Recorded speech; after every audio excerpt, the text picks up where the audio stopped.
as appealing to ethnic prejudice. I've been my entire life.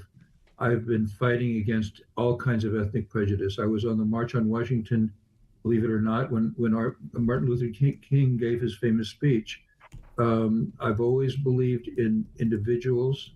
We need to treat everybody as individuals, not on the basis of race or ethnicity. And in fact, that's why I've been fighting so hard against DEI, because I believe in individual merit, not racial, not treating people based on their race. I'm shocked by it. I'm abhorred by it. I denounce it, and I'm calling for it to be withdrawn or else changed so that the ethnic prejudice is not there. You know, for those of us who may not understand the background of how politics work in terms of, you said you can't speak with this California organization that released the ad, so how do you go about getting that to happen, then pulling it from the air or changing some things? Do you have members of your campaign that do it? I think it's a little bit of backdoor politics, I think, that a lot of people do not understand. Right. No one in my campaign has had anything to do with it.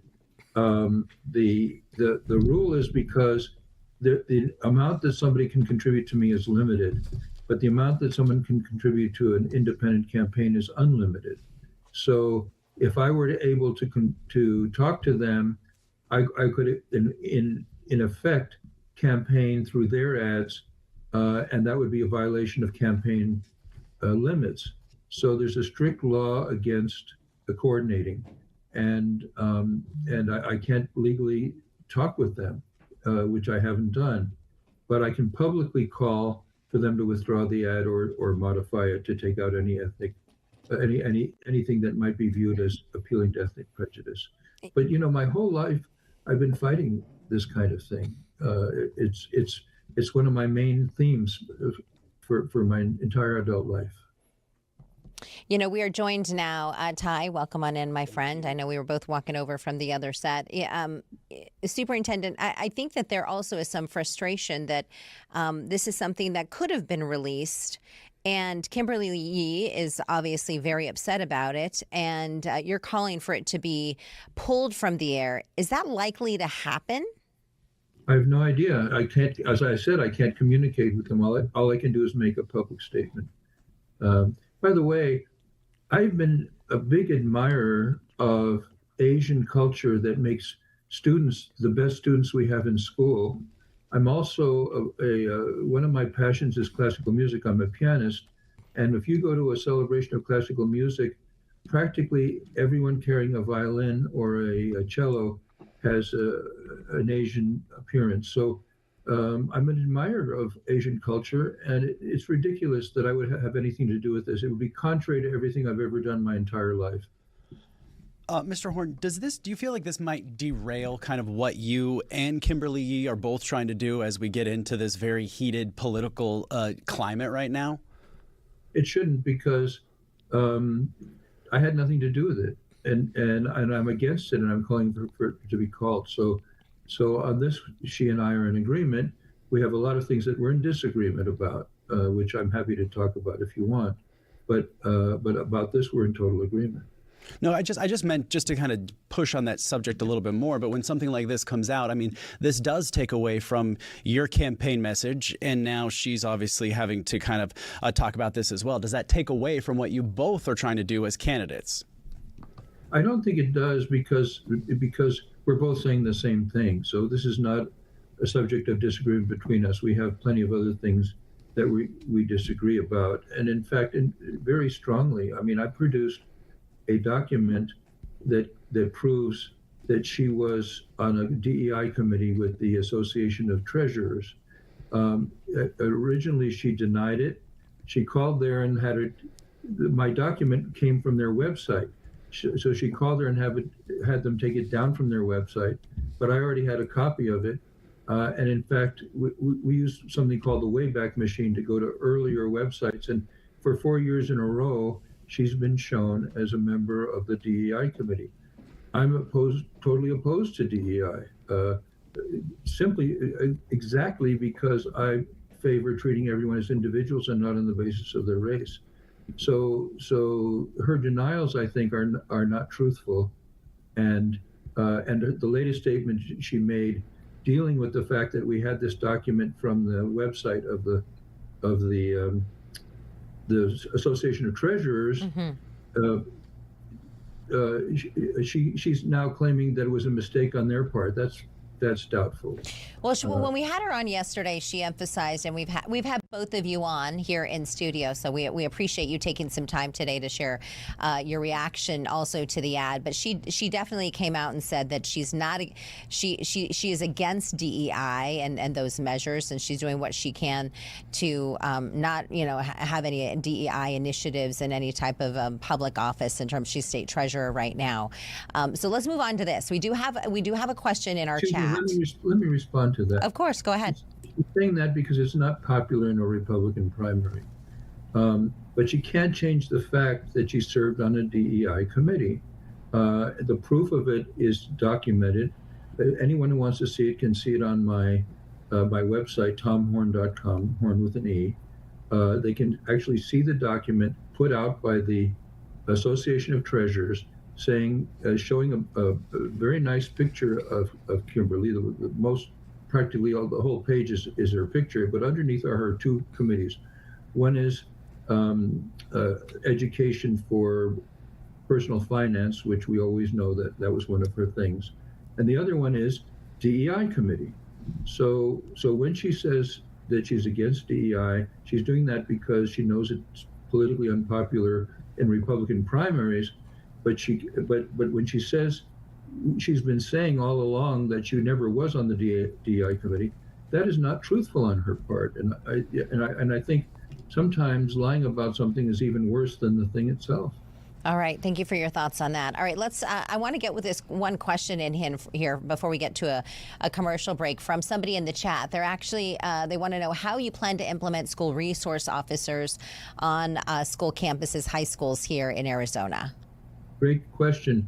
I have increased the number of, well, first of all, let me say that school safety has been one of my top priorities. My nightmare is that some maniac will invade a school, kill 20 kids, as has happened in other states, and it could happen here. The kids would be gone and the parents would never recover. I know that because I lost a daughter myself. So what I've done is, in the last 3 years, I've increased the number of police in our schools from where the program started, 117 to almost 500 now. So I've been acting very strongly to get police into our schools to protect our students and protect our teachers and staff from some maniac coming in and shooting them. And we had one who actually prevented one. It was in a Tucson charter school. He had only been there 6 weeks. We were very lucky. And a maniac he found a maniac in a room with, as it happens, 20 kids, and with a gun and a knife, and who said he was going to kill the kids to make them famous. And he didn't wait for backup. He arrested them right away, and that saved the situation. Well, Superintendent of Public Instruction Tom Horne, we thank you for your time this morning, and we appreciate you taking a moment to share with us during this holiday week your response to this ad that was released. And let's hope it does get pulled. Let's hope they hear your call to have it pulled, as well as Kimberly's as well. Okay. I feel very, very strongly about that. Wonderful. Thank you so much for your time. We appreciate it. Thank you. Thank you. Welcome to the chat, my friend. Yeah, I'm sorry I missed all of that. It takes a while to get from one side of the building to the other. It does. We're getting our steps in today, though. We are going to bring, of course, your mystery camera right now, give you a quick snapshot of it. Ooh, look at this. Oh, I think I've seen this one before. Oh, you have? I think it's Minneapolis. Then I'm going to go with Minneapolis, too, then, if you're so sure. Well, listen, I could be wrong, Celeste. It's been a while since we've seen this one, but I'm going to guess Minnesota. That's so awesome. Thomas Favola, good morning to you. Deborah, good morning. Patrick Perry, many more of you are chiming in at this hour, and we're going to take a quick break. And this is just a sneak peek, but because we will have the full, mystery camera and your answer coming up at 10:30. We'll be right back.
All right, gentlemen, mics are hot. Simmer down. Simmer down. Simmer down. Yeah, welcome back, everyone. 10:15 this morning, and you are looking live at your mystery camera. A little bit of a taste. Amuse-bouche. Amuse-bouche is a little appetizer.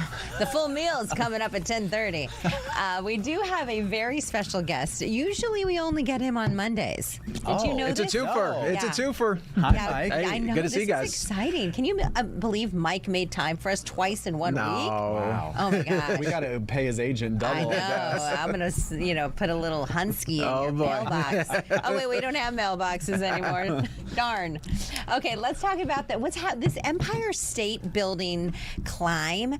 I went home yesterday and I looked at my daughter and my husband. I was like, "Did you guys hear about this?" They're like, "Yeah." Everybody, everywhere. It was the video of the day, no doubt. I mean, I know it's early in July, but it might be of the month. Yes. I mean, take a look at just this video is just insane. Now, I'm scared of heights, so seeing just a little bit of, I was like, oh my God. Oh Your my hands God. were Oh, clammy, yeah. right? So this is after they came down, NYPD arresting them. So Yes. this is the body camera footage from NYPD of them both being detained after their little stunt. Yeah. So you can hear her Russian accent. I watched this on YouTube last night, and it's funny. The cop's like, "Ma'am, you can't be up there." She's like, "Oh, okay." Well, I'm sure they already knew that, right? They're playing the I'm a victim card almost, yeah. But no, I mean, what a feat here, and to know that they even got proposed there too. Yeah. I know. Wanted to make it official. So evidently this is not their first time doing this. After this happened, people were kind of digging in. They're a very well-known couple. In fact, she has over 1 million followers on Instagram. And while they were up there, they were actually posting. Look, this is what she posted from Jeez. her ring from that view, from that vantage point. Do you think maybe there was another guy who proposed to her and he was like, "I'm going to up the ante and I'm going to beat him. I'm going to make this better experience for her and take her to the top of the Empire State Building." Now I wonder what their followers were at before. Like how much did they gain from this? Let's look. Let's see. I think I saved her thing. Oh, good. I didn't follow her before and because after, listen, you I mean? didn't want to give anybody a I'm always interested in that when you have worldwide attention. Yes. Just how many people are going to go follow. Well, it's like the World Cup goalie. Yeah. Remember he's 40 years old for Cape Verde. Yeah. And he I don't know, he's like over 1 million, multi-million, many millions of followers now. Now guess what? I can't find know. it. Hold on. I'm going to work on You this. keep searching. We're going to show you also, this is something, believe it or not, they actually have a Netflix documentary about them or some Netflix show, right, Mike? Yes, they were featured in this documentary a couple of years ago, Skywalkers, and really just detailing the life they live. Oh, you found Okay, I it. found it. So yesterday when I checked, she had 1.1 million followers. Just guess. 1.1 guess million? How many she has this morning? I'm gonna double it and say 2.2 now. 2.1. Wow. So you're right. This little stunt. It was all for social yeah. media. There she is right there, and there he is. Oh, wow, look at that. Now, they were saying that some of these, they've actually gotten permission to climb, free climb, a lot of these buildings, but obviously, that just gives that me looks anxiety. Yeah, I know. I'm taking my hand off now. Okay. No. He must be very confident in his strength. And she must be very trusting. Yeah, that talk about trust right there. Wow. Did Yeah. you guys watch, when was it? A few months ago, it was that guy that did the free climb up the building. It was on Saturday night. Netflix ran it. Yes, I know exactly what Do you're you guys talking about. I can't remember? remember what it was now. And it was this same type of thing. I think he was in another country free climbing. Maybe you guys can share in the chat. Do you guys get tense when you see something like that? I do. Yeah, I'm clammy, and I'm I wouldn't last a second up there. Let me stay at the observation deck. But now, obviously, there's a big investigation, basically trying to figure out how they were able to get past that barriers. Because they said that it's supposed to be very well, I guess, preserved, so that you folks can't go from one level to the other. Yeah. Have you ever been to the top of the Empire State No, Building? never have. No, me neither. Yeah, me neither. And never to the top. I mean, they're fortunate that this, here, let me show you the Empire State Building again. They're fortunate that there was not a storm because that's a lightning rod. Yeah, right. But they were saying how hot and muggy it was yesterday in New York. Yeah. So they must have been. I wonder too if they're giving out. They were promoting their Instagram handles while they were up there. Why do you think? Why were they wearing masks too? Yes, they were. So what Yes. was the point of that? Yes. We're going to show you that we're up here. Here's our handle. Yeah. Thomas Favola says we should play Free Falling, the Tom Petty song. Oh, and someone, Jared of Sonora, says, and this is exactly what I was going to say too, the memes have been coming out left and right on social media Yes. today. People putting their own, like basically kind of like photoshopping their own message onto the flag that they unfurled with like funny things. That's a good point. Scottsdale PD said Scottsdale PD is hiring. They just posted this on Instagram. Yes. And it was a screenshot of the flag. Oh, okay. And then they used AI to put it on. Yeah. So everyone's jumping in on it. This is when he got down on one knee, though. Can you imagine, Mike? We were just talking about engagements. Yes. And you proposing to your wife. Right. And where'd you guys do it? In not Las top of the Vegas. building? No. In Las Vegas, yes. Yeah. Can you imagine? Like, were you nervous you would drop the ring or like you would lose the ring? Yeah, but at least it was just on the on the ground. floor. Yeah. It's not going thousands of feet down. Can you imagine? Yeah. And they must be wearing jeggings or something. Like they have to wear like something very like stretchy to be climbing up that way. And the thing about this type of stuff is the only real way to train for stuff like this is to do stuff like this. You're right? right. I mean, that's the crazy part of it all. Wow. Yeah, Deborah Owen says heights are not my thing at No, all. I agree with you, Deborah. And I'm right there with you. Joshua Tovar says I always wanted to get on top of the roof of our Bank One Chase building. If you ever get there, we'll know, Let us know. who's getting arrested. It is so crazy. Are you guys scared of heights? A little bit. Have you ever done anything like a zip line where it made you nervous, or like anything up at high? I did a rock climbing levels. segment one time, and it was one of the they have the automatic belay system, so there's no one below you. Wait, so were you're you harnessed? Yeah, I was harnessed Okay. onto the rope, but then you are just supposed to let go, and then it automatically lowers you in that like split second before it actually hits. I was a little like, Yeah. So I did this for kudos to all you firefighters out there and all you other workers who do this. But I went through structure fire training at up in the Phoenix cherry Fire. picker thing? And they What do you call it? we Ladder actually, truck. Well, no, we had to climb up a 4-story building and we had to rappel down. It was part of the training. And so I went all the way up 4 stories. It's a burning building. I had the mask on, everything. You go up there, and then you're coming down backwards with the harness. No. And exactly what you were just talking about. The moment you kind of go back until it catches you, Yeah. you're so freaked out. it is a little freaky. Like you isn't it? probably would like go potty in your pants. Yeah, you're like, is everything clipped on? Is everything clipped on? What gets you guys more? Is it heights or tight spaces? Oh. You know what? When I was younger, tight spaces didn't bother me. Yeah. But now I think I'm growing a claustrophobia phobia. Yeah. Is that a thing? Like, what's the tightest space you've ever been in? Okay. Window seat? Spirit Airlines? I can't do window seats anymore. Yeah. You got to do the aisle. I got to have the aisle. Yeah. What about you guys in the chat? What's the That's a good tightest question. space you've ever been in? And is it tight spaces or is it heights? I hiked the Wind Cave in Idaho one time. okay. Ooh. And it starts out huge, and then Yeah. all of a sudden it gets smaller and smaller Narrow. and smaller. Yeah. And then I was like, I think I'm done, you guys. This is getting a little too I think narrow for me. it's tight spaces for me. Yeah. Because I start breathing heavy. I'm like, am I going to get out of here? There's a claustrophobia. Yeah, once you get in your head, I mean, it's hard to get out of that It moment. is. And then you have to close your eyes and you're just like, Yeah. let's make this happen. That inner peace. Yes. Go somewhere You start special. praying. You're like, oh, no, nobody talk. I'm somewhere. I'm in my safe space. Oh, that's funny. Oh my goodness. Yeah, let's show you that one more time, that Empire State Building video, because these two, like you mentioned, Ty, they're in big time trouble though. I want to know what exactly their charges will be, and I heard that they were in court this morning. So I think maybe a little bit later on this afternoon we'll get some more information about what exactly they were charged with, and if it's a Yeah. misdemeanor or if it could potentially be a felony. Yeah. So crazy. I guess trespassing would be the number one, right? Yeah. And then, So, I'm sure they're making money off, some of this stuff. Especially she's now got 2.1 million Oh, yeah. followers. No kidding. Speaking of making money, let's go to the strip club. Whoa. coast to coast, we've got you covered. I had an inside joke. I was in the car with my husband and his buddies, and I was a couple of guys that were new and new to me, and they were like, "So, where'd you guys meet?" And we're driving down the street, for those in Phoenix, down 7th Street, and I'm Virginia, and I look over to the right, and there's a strip club, and I go, right there. And both, you see both their faces. I'm like, I'm kidding. But they all started laughing because it's, it's an inside joke. Yeah. Anyways, okay, so let's go back to the video and really talk about this story. It actually is a kind of an investigation now. So a strip club in San Diego stripped of cash following a break-in. The owner says $25,000 in $1 bills.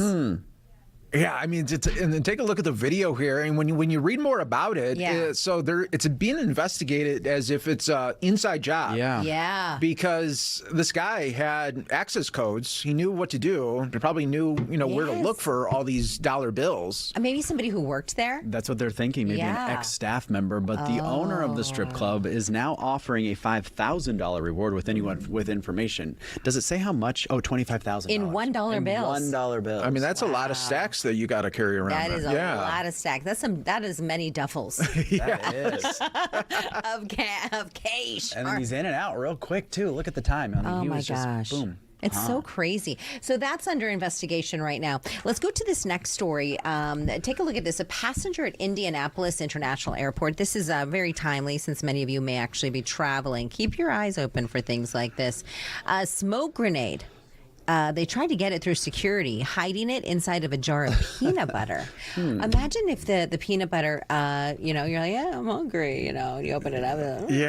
What's that? Smoke bomb in there. What is happening? And when you read it, I mean, he stuffed it into a full jar of peanut, just stuffing it in there. But that just shows how great our TSA is, though, right? Oh, my gosh. Thank you to the TSA out there keeping us safe. And they're very friendly. So evidently the passenger, I like this part, told the TSA agent, a friend said hiding the grenade in peanut butter would help get it through security. Oh, wow. So there's no word on what that grenade was actually intended for, but the TSA says both the peanut butter and that grenade were confiscated. Oh, brother. It makes you go wonder why. Makes you go, Yeah, what are you doing? What are you doing? Yeah, no kidding. Probably be on the no-fly list now. I mean, you can't, right? That's going to probably screw up your chances of traveling. Yeah. Maybe, too bad he didn't have a peanut butter allergy. He would have been in trouble. Mike, it's so good to see you. Good to see you guys. Buddy. Yes, no problem. I can't believe you made time for us. No, I love it. Do you want I us love to it. come up and hang out with you now? Yeah, that would be great. Great. That would be great. I don't know. JR would be like, get these people out of here. Too loud. All right, let's take a look at your mystery camera this morning. Happy 4th of July, buddy. You too. And give us your guesses in the chat. We're going to take a quick break. We'll be right back.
All right, welcome back, everyone. Here is a live look at your mystery camera.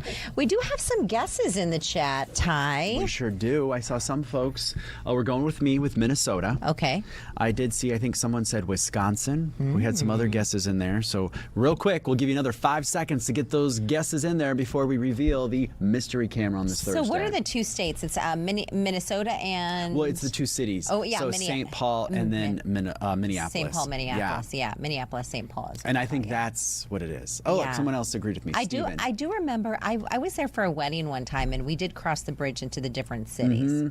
It's beautiful, isn't it? Yeah, you can pay different city tax. Oh yeah, right. Just crossing the bridge. You're like, hey, it's cheaper on this side of the bridge. All right, I keep saying it's Minnesota. Now, if I'm wrong, I'm going to look like a big old loser. Oh here yeah, on Fox because we're all backing you. I know, that's what someone said. Sea Dog AZ said Minnesota. I'm backing Ty. Okay, is it time to reveal it? Oh, Brandy the bookworm, it's good to see you. She said I've only got about 5 to 10 minutes. I'm at a doctor's appointment.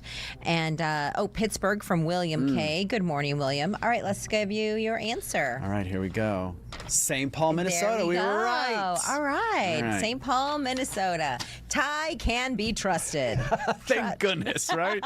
Trustworthy Ty. Okay, we are going to get to your poll questions in just a quick minute because they have been on fire today. It has been wild to watch some of these numbers grow. We'll also do a poll queue requeue in a brief moment, but right now we're going to bring in Sarah Vogel, Senior Vice President for Healthy Communities at the Environmental Defense Fund this morning. Sarah, it's so great to see you. Thank you so much for your time this morning.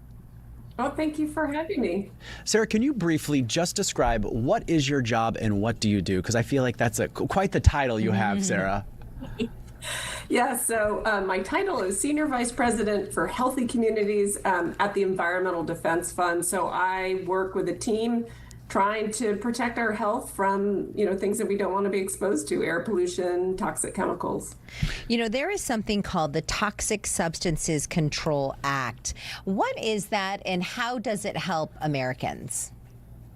Right. So the Toxic Substances Control Act, it's a bit of a mouthful. We sometimes refer to it as TSCA, but it's our bedrock chemical safety law.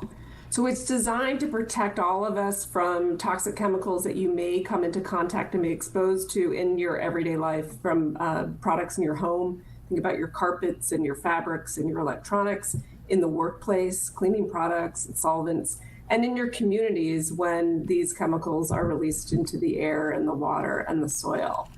And it gives the Environmental Protection Agency the mandate to review chemicals for their safety. And if they find a risk, they issue rules to restrict, a use or an entire chemical in order to protect our health. And the law was updated about 10 years ago and has been working to move dangerous chemicals off the market. But there is moves afoot in Congress right now to weaken it that we're quite worried about. Before we get to that, I wanted to kind of just back up a little bit, and if we could go over some of these chemicals that are worrisome to you and how they can be found. And then I guess a question on top of a question is who's most at risk when it comes to some of these chemicals, Sarah? Yeah, great question. So there are tens of thousands of chemicals out there. We're not worried about all of them. We need them, to make all of the incredible products that we rely on every day. But there are chemicals that we know we're exposed to that we're concerned about. And I'll just give you an example of one large class of chemicals, and those are called PFAS. These have properties that they're added to fabrics and paper to give them water and grease resistant properties. And so think about your non-stick cookware or your water resistant clothing, or your stain resistant carpets and furniture. And they're sometimes referred to as forever chemicals. And that's because they're incredibly persistent and unfortunately they're toxic. So that means they build up in our bodies, and they've had shown to have impacts on different types of cancers, immune suppression, and impacts on children's developing systems. So to your second question, which is really important, we're mostly concerned about those who are going to be more vulnerable to those exposures. So that's babies and pregnant women, children whose bodies are developing, right? So even small exposures are going to have a big impact. but also those who are just more exposed, right? They're getting exposure maybe through their drinking water because they're working with that chemical, or they live in a community where they have a lot of pollution in that community. Is this something that may come from, you hear always about the concerns with plastic bottles, like, plastic bottles from the grocery store, or if you leave them in your car and they get hot, is it more likely that the plastics bleed into the water, something like that? Is that one of the concerns as well? Yes, it's a great question. So there are a lot of chemicals added into plastics. And so that's why you may hear recommendations, don't microwave in plastic, or if it's gotten really hot, it's about 110 degrees here in Washington, don't be drinking out of that plastic. There's a whole class of chemicals in part called phthalates that are known, what are called endocrine disruptors. These are messing with our reproductive systems, our hormone systems. And they are added to plastics to give it its malleability. So we are concerned about how chemicals come into your environment can be through plastics. So it is a concern. Sarah, folks wanted to get more information about some of these chemicals that you mentioned, the PFAS and some of the others. Is there like a good website that kind of breaks all this down for folks? Yeah, we have a lot of resources at our organization. You can go to edf.org, and if you put in /TSCA, that's the law, TSCA, and you can learn about the law, the chemicals that are regulated under it, and how they, affect your health and that of your family. Okay, so that's great information, Sarah. Thank you so much. We appreciate your time. Thank you so much. Have a great holiday. Happy 4th. Thank you. You too. All right, let's talk about this situation here, what's happening. So there's some voters who want tighter regulation on AI. We're going to go to the poll queue, requeue in a second. Give us your thoughts in the chat. Is there a concern about, will it take voters to make a decision on this in order to get the government to really make something happen? U.S. voters on both sides of the aisle want tighter regulation on artificial intelligence. There was a new poll from the AI Policy Institute, a nonpartisan research organization, shows 68% of participants say they would be in favor of the government making a formal review process for the most advanced AI models before they can be widely released. It's kind of interesting that we have a bipartisan on both sides of the aisle concern. That rarely happens. But you know what? This kind of reminded me of that story we did earlier this week. Remember Ford? They got rid of a whole bunch of folks and replaced them with AI. They're engineers. They brought the humans back. They brought the humans back because AI wasn't doing as good a job. Yeah, so the humans, you're important to the workforce. Yeah. Pretty wild. Okay, let's take a look at the poll queue requeue this morning. And let's see, is Ronnie, are you back there? Is it Ronnie? Can someone go ahead and throw that up, the poll queue requeue? Dave, do you have access to that? Oh, let me go ahead and... All right, let me go to graphics here. Oh, here it is. All right, there you go. Poll queue requeue this morning, and this is because this was on the issue of AI, and so many of you voted and shared your thoughts on this. So let's take a look at the number, 7.9 thousand votes. Wow. Should AI chatbots be legally banned from giving mental health advice to minors? Look at that, 90% with close to 8,000 votes saying, yes, it's dangerous and unregulated. Is that unbelievable? That That's kind a of huge is, number. Now let's look at the numbers. So these are folks who voted on YouTube. Let's go ahead and look at the numbers from television. About the same. Yeah. And that's very odd for us to have, in Both agreement. sides, yeah. There in you agreement. go. 89% of you say, yes, it is dangerous and unregulated. Something interesting that I heard when it came to the AI, and this is on a podcast I was listening to, I think it was yesterday. The phone prices, remember we talked about iPhones going up. What was it, $1,800? Yes, insane, right? For an iPhone 18. And they're blaming that some of these phones have to purchase the AI software within the phone. So they're blaming AI companies for raising the prices because the phone companies are saying we have to pay AI companies to implement this software in your phone.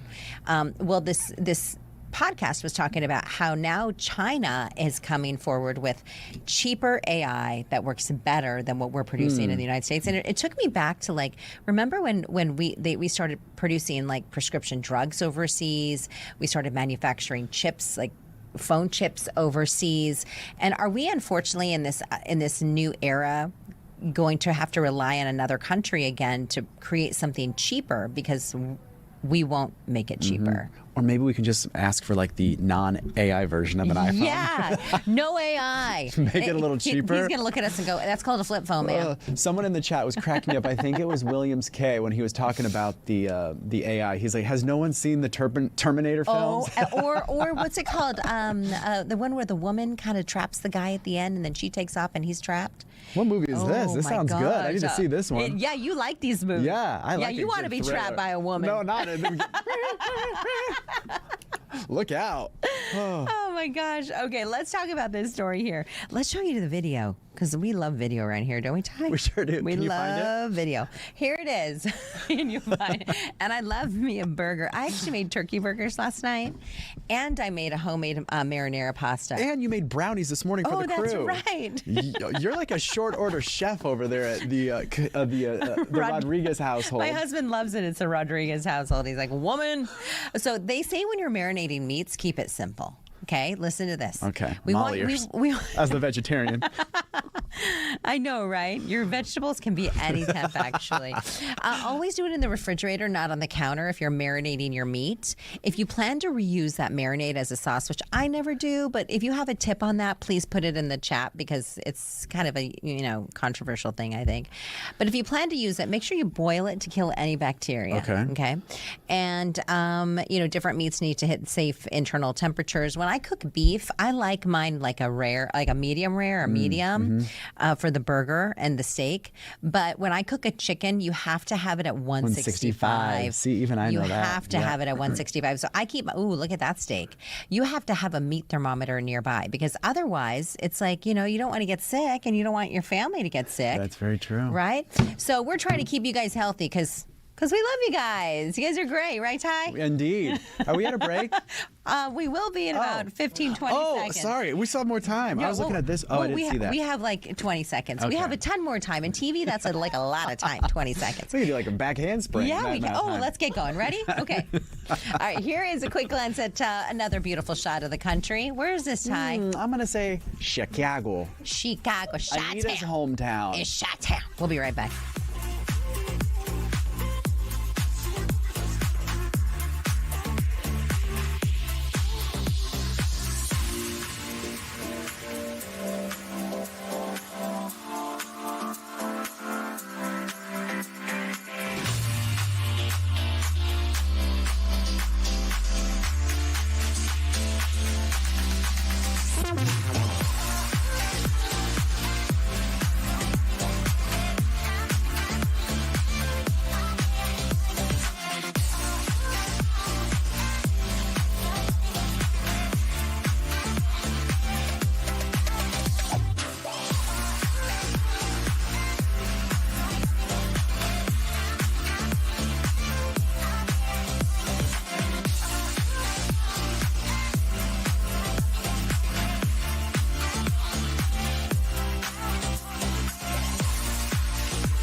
Welcome back, you guys. Beautiful shot. Chicago, Illinois on this Thursday. And I thought it was very appropriate, Ty, don't you? Because this is the hometown for a very special guest that we have. It's been a long time since we've seen you. Too long. You were just on the morning show. I wish I had a different outfit and I had a beard, like I was Howard Hughes. Oh, there you go. Just like Oh my jars of gosh. urine The everywhere. the How long have nails. I been out? Who's president? What year is it? Oh, water comes in metal now. Yeah. Jonathan Kite here. Good morning, John. Good morning. Well, Jonathan, morning. you walked in and you go, these two again? I'm like, you sound disappointed. No, because we had just had such a lovely chat in the other area. I didn't Yes, know I we was did. going to be seeing you. And sometimes, because people have been coming in and out of this room A lot. Yeah. It's like an Yeah. hourly hotel. But they're usually happier when they leave. They are happier. They're happier when they yeah. Okay. Welcome back to the show, Happy Endings. And it was lovely to see you guys again. Why did you put your matcha down? Because yeah.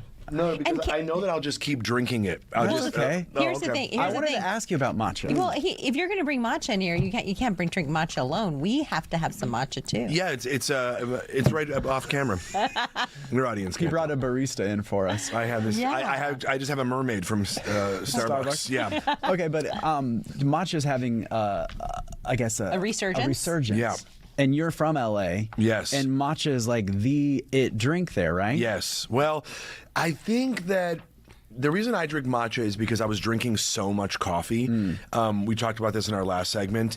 Go back and watch that. Follow for more. And Smash that like button. Yeah, please. And by the way, I said off camera, but let me do it on camera. I'm asking for money. I'm going to put my Venmo up in the chat. Please send me for more matcha. But I was drinking so much coffee, and I find that this caffeine, the half-life is easier. Whereas like when we're talking about traveling, right? Yeah. And actually off mic when I was moving rooms, somebody asked about the travel. Is it exhausting? When you're doing it for 3 days at a time, and you travel for 5 hours, and then it's a 3-hour time change. I was just drinking so much coffee to stay ahead of everything, and I realized I couldn't fall asleep. And so then I'd have to get up the next day to do press or to leave on a flight. And so I thought, let me try something that's a little bit lighter, in terms of the caffeine, and I sort of get the same buzz. And it's still working. Wow. It's still, I mean, it works. Listen, nothing works like coffee and Peruvian flake. But I'm just saying, but matcha does pretty well. Matcha does pretty well. Now, you talk about traveling a lot. Yeah. Now, are you racking up those airline points, and are you getting those upgrades? That's the big question.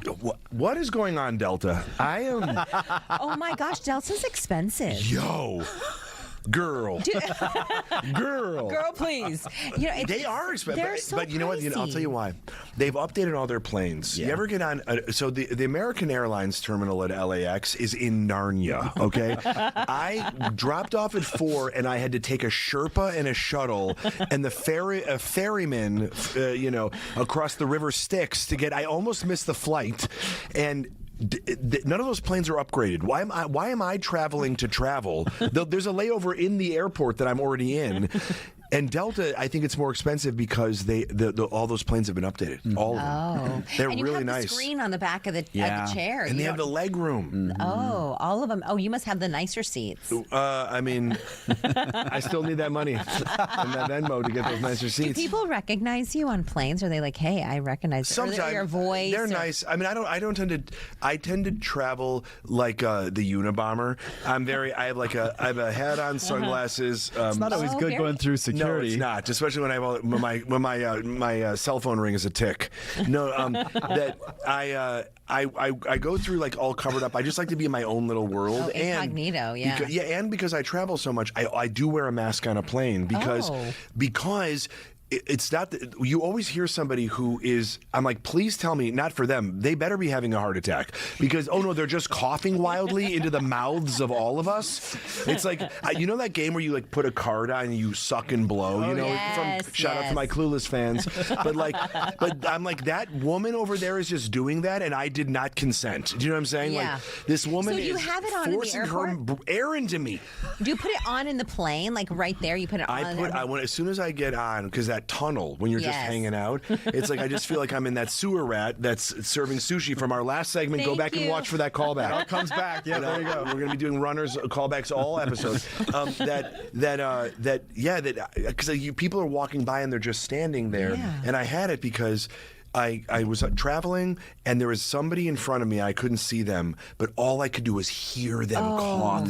I'm talking the entire flight, and I thought, like, well, one of us isn't going to make it, and it's going to be me. And so I bring masks now just so that I don't, in case somebody is sick. It's Do just people look at you weird? Sometimes, I mean, when I fly to Wuhan, they do. But No, I'm coughing. no. Oh man, Do you have an extra mask? We gotta get a mask, yo. Guys, welcome back. Please, I have an extra mask. I look like now I look like a woman from the Middle East. No. But we're having fun, guys. And but it's crazy. Yeah, but it doesn't help that when I'm on those Wuhan flights, I dress as a bat. And so the people do look at you, but also I think that there's a mentality on the plane where like maybe I'm sick. Oh yeah. Because and they're grateful. Then it turns, and they're like, you know what? Thank you. 100%. Thank you. Yeah, thank you for your safe. service. Yeah. And when I have been to And then Asia, they can pay you with the Venmo. Yes, You're like, I this go, is how you can thank keep me. Yeah, I don't have insurance, so I need to go see a doctor. But I let them know that immediately. And when you go to Asia, my experience is that things there, like especially in Japan, it's unbelievably clean, and they wear masks if they're sick, so that they're letting everybody know that I'm being responsible member of society and I'm sick, and so I'm going to keep that away. Whereas America, holy heck, they get closer to you. You ever have someone do that when they hug you? They do. Sorry, dude, I can't stay long. I'm sick as a dog. I go, well, I'm going to go outside and like Old Yeller, okay? Yeah. So were you like a germaphobe before the pandemic? You think, or is this when like... I was a kid, I probably was a germaphobe. My thing is, if last time I was in town, I got sick. And I remember, like, it was really hard on my voice. Well, you didn't come in here, so it wasn't us. It was no. It was definitely. It was on the plane here, and I remember I got really sick, and I wasn't wearing a mask. And the thing is, you're just in that. You don't know who you're sitting next to. You don't know what's going on. But in life, I mean, I think I was a germaphobe as a little kid. Yeah. And then I sort of grew out of it. But then I realized that we really don't take care of ourselves as much, and with the traveling is a lot. Well, we've had a lot of studies that say that those trays on airplanes, they're actually dirtier than the bathroom on the airplane. Have you ever had, by the way, follow flight attendants on TikTok, because they will tell you the tea. Like, I don't drink coffee, obviously, but they go, don't drink coffee on airplanes because the water is in those tubes and mold builds up. And they never clean them. They never clean them. the tanks either. Yeah, the tanks. Yeah. And so I'm on the same side of TikTok as you, I think. Yeah. Helpful. Yeah. I mean, so you think it's like everybody. I always think, like, even in movie theater, right? You don't know who sat there before you, but with those airplanes, when they're like, oh, we're sending a cleaning crew on. Yeah. I'm like, what is it, like I have Febreze? There's nothing clean. Like when they have a cleaning crew on, and then you're sitting in granola, you're like, oh, I guess they skipped this seat. So I paid for leg room, but not cleaning services. So what other type of things kind of like gross you out? Like, you wear, in terms of being a germaphobe. Someone's asking if you clean your hotel room. Do you wipe it down? You know what?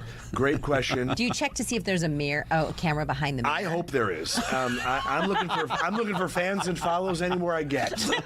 If you are spying on me, you're getting a YouTube special. But you want them to pay you. Yeah, well, that's why I leave the Venmo in the chat, and I put it up on a Post-it. Yeah. So I'm like, guys, if you like what you see, and then you leave the door open. You're like, it's unlocked. The door's wide open. When they, how they say, like, clean the room, I'm like, no, please come in. I leave the gate code. I always clean the remote, because a buddy of mine that I went to school with, he used to work in hotels, and I asked him one time, I was like, obviously there's fluids everywhere, and I'm keeping it clean. Thank you. It's before 11 a.m. Come to my shows this weekend, which will not be clean. They'll be full of fluids. And but he said, you gotta clean that remote. Do you want to know? Okay, I did hotels through growing up. Oh, okay. I front desk, not growing up, but during college. You were a front desk guy, by the way? Yeah. You seem like that. Yeah, right? Very friendly. Yeah. I mean, like a greeter. You're like a greeter. But listen, 100%. Sometimes those glasses in the bathroom. Never do. No, don't Can't touch do it. them. Glasses in the bathroom? Like they put the glasses I don't even out. trust the toilet. That's where I pee. What type of high-end hotels Listen, are I'm you not guys going to say going which brand of hotel I worked for, But sometimes I was like, I think they just take But it the rhymes towel. with Schmilton. No, It actually rhymes with Smariot. Yeah. Oh. That just sounds like a smelly version of the Marriott, by the way. It's not even rhymes with that. It's like, no, it's the smelly. It's their smelly division. You say it in a Smariot? You get a discount, though. Oh, my It's like an old hotel that somebody rebranded. Yeah. You know what I mean? I want to stay there when I have COVID because I can't smell. No, but Drew, I don't use the cups, and I've heard those are filthy. Yeah, I don't think they give those a proper cleaning. So No, no they don't. cups, no remotes. No, I don't sleep on the beds. Okay, the other I thing. don't use the really? showers. Won't use the toilet. Let me. That explains a lot. Yeah, I I got just stand another- in the closet. Just wait for the next show. I have another hot tip for you. Do it. Use the ice bag. Put your remote in the ice bag. Oh. You don't have to worry about cleaning it. You just. Because That's I a always good went for idea. that. What I do is I do steal the plastic bags to Yeah. put my dirty clothes in. Yes, I do that Every too. Some time. hotels have elite Yeah. ones too, like real nice ones. Nice ones. Yeah, Like reusable. Oh, yeah. my goodness, I washed those. Keep them. I think that I'm very, I think I'm pretty normal about my hygiene. Like, in terms of you were saying, I don't like, one thing I don't like is bad breath on people. Oh yeah. Because you No, think- now I'm no. Yeah, No right. bueno. Yeah, Are that's we why, that's okay? why I wear the mask. It's like I'm sick as a dog, but I really just don't want to smell your mouth. I don't like that. Like it's very you get some people, and I'm like, because that makes me sad when somebody has bad breath. I think to myself, you have no good people in your life. Because nobody's telling That's you. damn straight. People are like, just Because if you love them, you have can a tell Smint. them. You know, What yeah. happened to Smiths? Do they still sell Smiths? I sell them. They're part of my merch.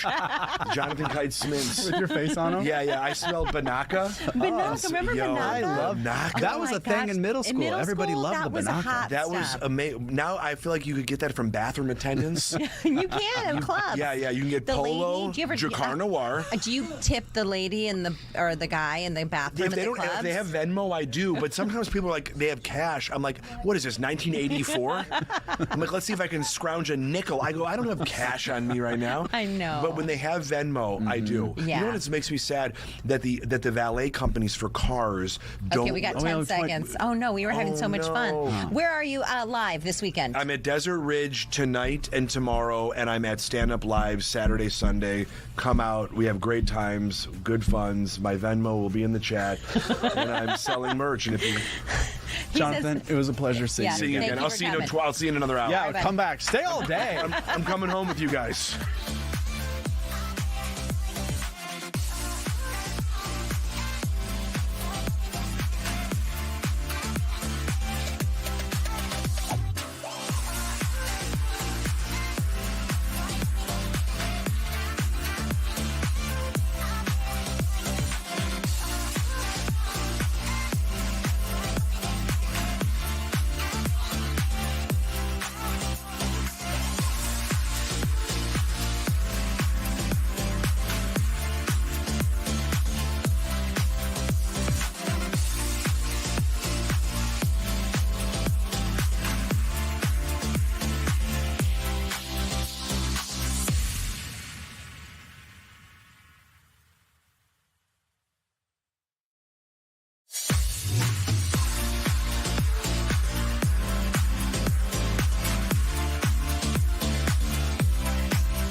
You're not tired?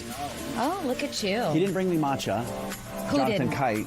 But he brought himself a matcha? He brought himself a matcha. So I'm just saying, if we have any other guests that I mean, coming you in today- should always ask, can I bring you a matcha? Right? Yeah, I that's all thought. right. I mean, it's the polite I thing thought to maybe do. you would bring me one. There's pizza Oh, is there? and some cheesecake. Oh, I can two of have my someone favorites. bring some in for you. I'm okay. I'm all right. Okay, you guys. Let's get to our top stories. What we're watching today. This was really. Did you watch any of the game? Any of the match? I saw pieces of it. Oh, well, it was up earlier. No, we're good. Bosnia, USA. There we go. Beating Bosnia last night. Now Team USA is moving to the round of 16 at the World Cup. They beat Bosnia and Herzegovina 2-0 last night at the San Francisco Stadium. Now Malik Tillman scoring the second goal on a free kick, and then it was just wild to see. Like, he was freaking out. The team was freaking out. The fans were freaking out. And there was watch parties all over the place. Well, this was do or die for them, basically. Yeah. Win or go home. But fans packed watch parties across the country, including right here in Phoenix. We went to the one at the Tombstone Brewing Company. They were rewarded, obviously, with that big victory, and fans say the final score was just part of the story. Really, it's a camaraderie, celebrating side by side with fellow supporters. That's what made the victory so much sweeter. So they're going to do it again. Team USA is playing in the round 16 on Monday. They're going to face off against Belgium in Seattle, and that game, of course, will be 5 p.m. On Fox 10. Yeah, that's going to be so much fun, isn't it? Yeah, I woke up, I think right when the game started. I don't know what time they scored, and I looked up at the TV. Johnny was watching it, and it said 1-0. I'm like, okay, we got it. We're good. I We're felt good. good about it. You know, it's kind I of felt funny. good. At my gym, they put the game on. You went to the gym that late? No, well, they've had the other games Oh, before. okay. But no one is working out. They're just watching the game. I know. And you kind of get sucked into it because I'm not a big, huge sports fan. But just watching it, you really do get sucked into it. It's fun, isn't it? And also, I think Team USA was not expected to go far. This is the first time in FIFA World Cup history they've they've gotten made it to this the far? 16, the round 16. So that's pretty exciting. Also exciting, 4th of July is Saturday. A lot of people will be celebrating beginning tomorrow. That's very true. But Chandler Police, they are warning folks to be careful. They are going to be kind of basically starting a little, I guess you could call it a task force, so to speak, going out there to look for illegal fireworks over the next couple of days. And you could get some hefty fines. So the thing is that you need to know about, especially in Chandler, this is what they're looking for. Only fireworks that are set off from the ground are legal. So you can't shoot any fireworks up in the sky. So Chandler PD says they created that firework team to help improve responses to all the calls. So they're going to get a lot of calls. They're expecting a lot of calls 4th of July saying, hey, Ty is shooting off illegal fireworks again. And then they're going to have to respond. So they want to make sure that they have the correct response, non-emergency, so that if there is a real 911 emergency call, they are going to make sure those get responded to. If you are caught launching fireworks, you guys, $1,000 fine. That's kind of a lot of money, right? We were just talking about in the morning meeting and talking about how, as kids, I grew up in the Midwest. We would light the fireworks and then run for your life. Run for your life. You wouldn't even watch them go off? Well, yeah, but you gotta run. I mean, Okay. you gotta run to a safe distance and then you feel that boom. But it was kind of fun, though, yeah. All right, well, we got kind of a really disturbing story that we are following, and this is just brutal. Listen to this story, you guys. This is in the East Valley. A Mesa man is accused of abusing his adult son, leaving him in a bathtub for several weeks. 52-year-old, you see his mugshot there, Melvin Shimmicks, is charged with felony count of vulnerable adult abuse. They say his 31-year-old son has a nerve disease, cannot walk, and has limited use of his hands. And police say the son was found covered in his own feces. He had open wounds. They say the son was extremely thin. His lower legs were purple, and he had other physical issues as well. Pretty sad. So he's the only caretaker for his son, and the judge set his bond at $10,000. But it's really tough to report on stories like this. Absolutely. So we'll keep you guys posted on any developments. We're going to go back to talking about the holidays. I'm traveling tomorrow but not till late afternoon. So I'm hoping at the airport Things have calmed down. I'm hoping everyone leaves today. Yeah. Yeah. Well, today they said was one of the busiest, right? We had folks over at the Phoenix Sky Harbor Airport. You see, they were doing a couple interviews with some of the travelers, and everybody said everything was moving pretty smoothly at Phoenix Sky Harbor earlier. Yeah. But a lot of folks expected to hit the road. So that's where we could see some issues. AAA projecting 61.4 million people will be driving to their Independence Day destination. That includes 1.2 million of us here in Arizona. Today and Sunday expect to be the busiest day. They say today it's going to be right around about another 3 hours from now. Anywhere from 2 to 6 is when they expect this to be kind of the busiest time when folks are getting out of town. So definitely pack your patience, be careful, have fun, right? Yeah. If you guys are heading out, let us know where you're going and when you plan on leaving. Again, that sweet spot, they say before noon today. They say 2 to about 6 p.m. is going to be super busy. Talk about gas prices. Average gallon statewide. Average for a gallon, $3.98. That's actually down, 2 cents, but every penny counts. Down 70 cents from last month in Maricopa County, $3.86. Yavapai, Coconino, Gila, they're still seeing prices above $4. So if you're heading up north, for example, you'll probably be paying just a little bit more. All right. Let's take a look at what you guys are reading on this Thursday. These are the top web stories on our website as we speak. The first one is a suspect extradited back to Arizona, held on a $1 million bond in a deadly Mill Avenue shooting. So this is Michael Bloodworth, 21 years old, accused of a shooting and killing 22-year-old Jacob Jamie in downtown Tempe, brought back to face those charges. We have 85-year-old Phoenix man. He gets 9 years for killing his son-in-law to protect his wife. He was sentenced to 9 years in prison for the fatal shooting of his son-in-law during the domestic dispute. Robert Angelo Fiola originally pleaded guilty to manslaughter. This is back in July of 2025, claimed the shooting was done to protect his wife during a heated family argument. This is so upsetting. Listen to this. Park rangers are searching for a tourist accused of destroying priceless Native American artwork. This happened at the Grand Canyon. Park rangers are hoping someone will identify a tourist who damaged a historic Hopi headpiece that was inside of the Desert View Watchtower. This happened back on June 17th. So according to them, the man climbed onto the historic furniture to take a photograph, causing it to tip over and smash the priceless artwork.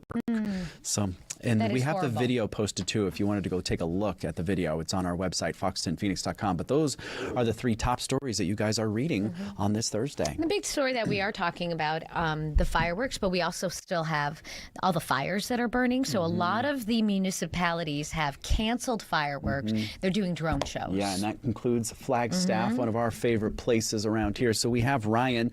He is with the city of Flagstaff. Good morning, Ryan. Hi, Ryan. Hey there, how you doing? Happy early 4th to you, Ryan. Thanks. All right, let's talk about this. You guys have done this in years past, the drone show, and I've got to say, I think it is magnificent, those drone shows. Good idea. Well, thanks. Yeah. Last year was our first year with drones. Some other cities around the state are using them as well. We haven't done fireworks since about 2019. We did laser shows for a few years here, but really had some success with the drones. So we're doing that again this year. So walk me through kind of, I guess, the thought process of why you guys decided to do this 2 years in a row. Obviously, we've been covering and watching that fire that is burning in the Sedona area, unfortunately. Is this because of the fire danger? Yeah, absolutely. It's the threat of wildfires that has prompted the city of Flagstaff to move away from fireworks. We had fireworks shows in the past. But many times they had to be canceled, often last minute, just because of the wildfire danger. Sure. This goes all the way back to 2010 and earlier. But that year in particular, we had a huge fire burning outside of Flagstaff, the Schultz fire. It had burned almost a full month of June. And so when Independence Day came around, the fireworks show was canceled. And again, it was something that just frequently had to be called off because of winds and fire danger. So the city moved to laser shows, tried that at a couple of different venues. There was a pretty good response to that, but drones really are just the latest high-tech twist for an Independence Day celebration. They give us the opportunity to create imagery in the sky rather than just explosions. So there's a little more creative aspect to it. And we had a really positive response. So again, going back to that this year. Yep. So how long is the show? How many drones are involved? And how do people find tickets? Do they need tickets? Do they just show up? Yeah, the event is free, and it's in East Flagstaff this year. Parking is sold out already, so anyone that doesn't already have a reserved parking spot, we have a free park and ride on 4th of July. It starts at 4 p.m. People can pick up the park and ride at either NAU or the Flagstaff Mall. That's free. The event is free. There'll be live music on site, yard games, bounce houses for kids. We're going to have food vendors out there. And then shortly after sunset, the drones will launch. We have several hundred drones, and you'll be able to see them best from that park, Fox Glen Park, where they'll create images in the sky. And people who are in the park will be on the right side of the show to see it as those images are intended to be viewed. How cool. And you know what? I grew up in a small town. I think there's nothing better than a small town 4th of July, and you guys really do it up in Flagstaff. It's so much fun with all the local businesses open up their doors and the downtown's just buzzing. It's so much fun. Agreed.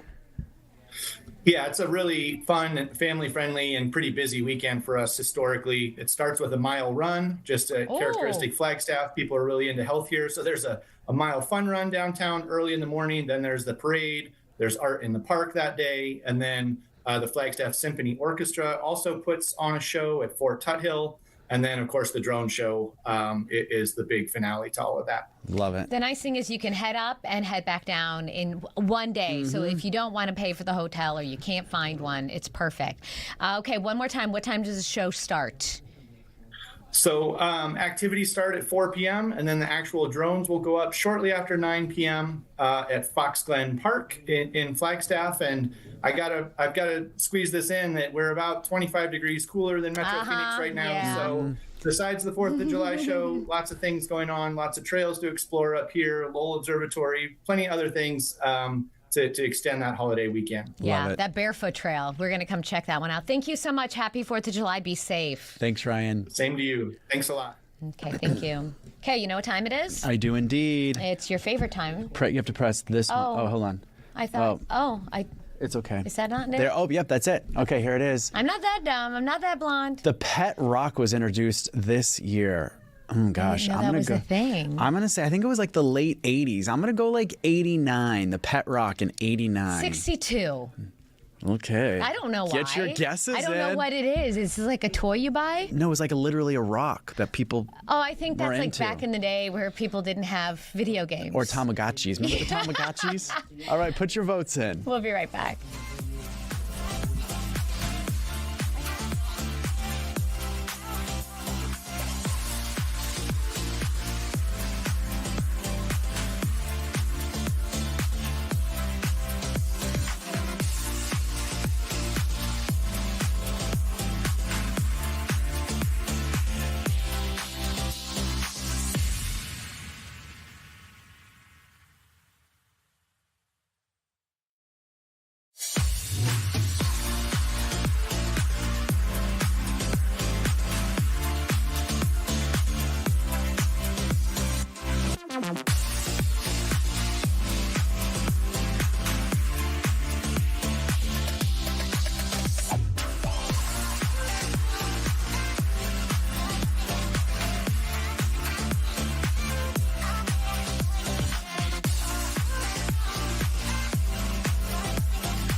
Okay, we're back. Are you ready for the answer? Your guess was? I said in the 80s, but now that I'm seeing everybody saying the 70s, I think they're right. I said 62. Okay. But here you go. Where's our answer? Now it's gone. Keep going. I'm learning. Keep going. We relabeled. That's not the answer. That's not the answer. That's not the answer. I mean, we could do the Google if you guys want us to do the Google. Huh.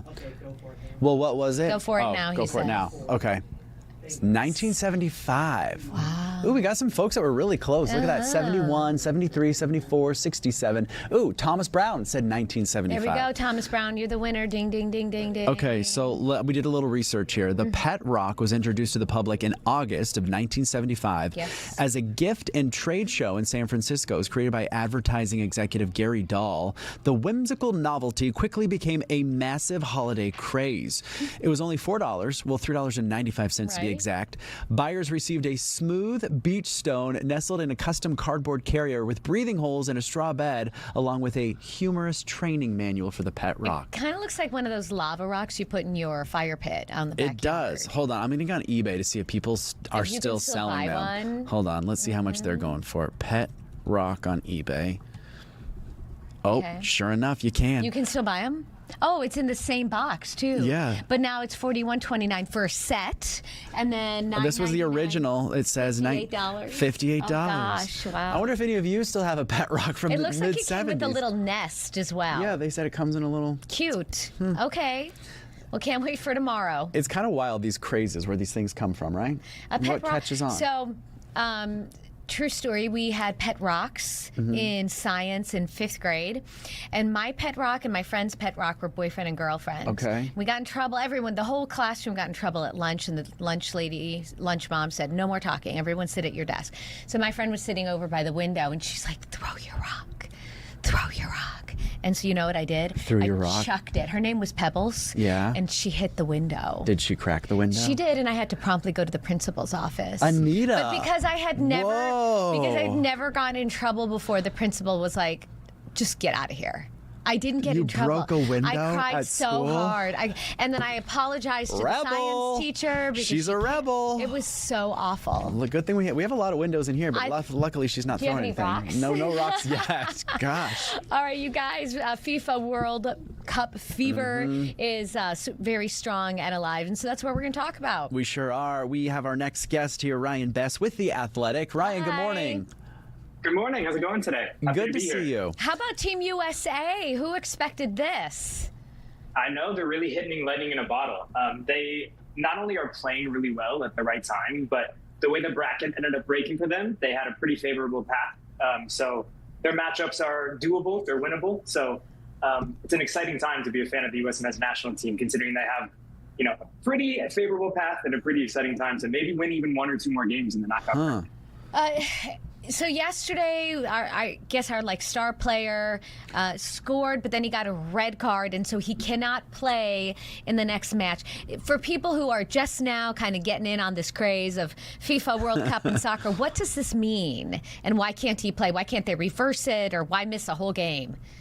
Sure. So a direct red card in a game is usually applied to a player who, in this instance, it was putting an opposing player at risk for injury. So it was a bit of an unfortunate event for Flo Balogun, where you could tell it wasn't intentional. He just kind of put a foot slightly wrong in the wrong place. But in that slow-mo replay, you could see the Bosnian player's ankle turn. And so the ref, after the VAR decision, which is kind of the same thing as a video replay, decided, okay, that crosses the threshold for a red card. And so he was suspended for the rest of that game. It is a bit of a controversial call whether that deserved a red card or not. But now that that decision was made, the automatic rule is you get a 1-match ban after getting a direct red card, at least in a knockout tournament like this. So there was the potential that the U.S. delegation would appeal that ruling and try to get him back for the next game. But given it was already being reviewed, FIFA kind of considers that, it was already looked at, already checked.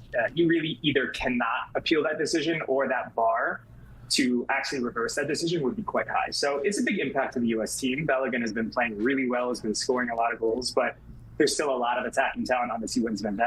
men's national team. And in terms of the matchups we could have gotten in that second round, Belgium is a great team, but we're not looking at a France or a Spain or a Brazil team. So it's still a winnable matchup for the team for sure. Ryan, let me ask you this. And again, I'm coming from this as a newbie to this whole World Cup FIFA fever. But I heard that he was one of the top scorers. So folks are a little concerned about this next match. Yes, yeah, he has been the predominant scorer for the men's team so far. Kind of coming in, there was a lot of excitement around him. He's a very talented player that plays in Europe and has had a lot of experience and has been scoring a lot of goals. So it will be a miss for the team and something they'll need to replace. But with Pulisic still up there, I think, you're going to get a lot more Tim Weah, Gio Reyna kind of being in that more attacking role and getting more minutes. So it's definitely hurts the team, and it's an unfortunate decision because it's a bit controversial whether it should have been a red card. There have been similar plays throughout the tournament that weren't called red cards, but the team is adaptable.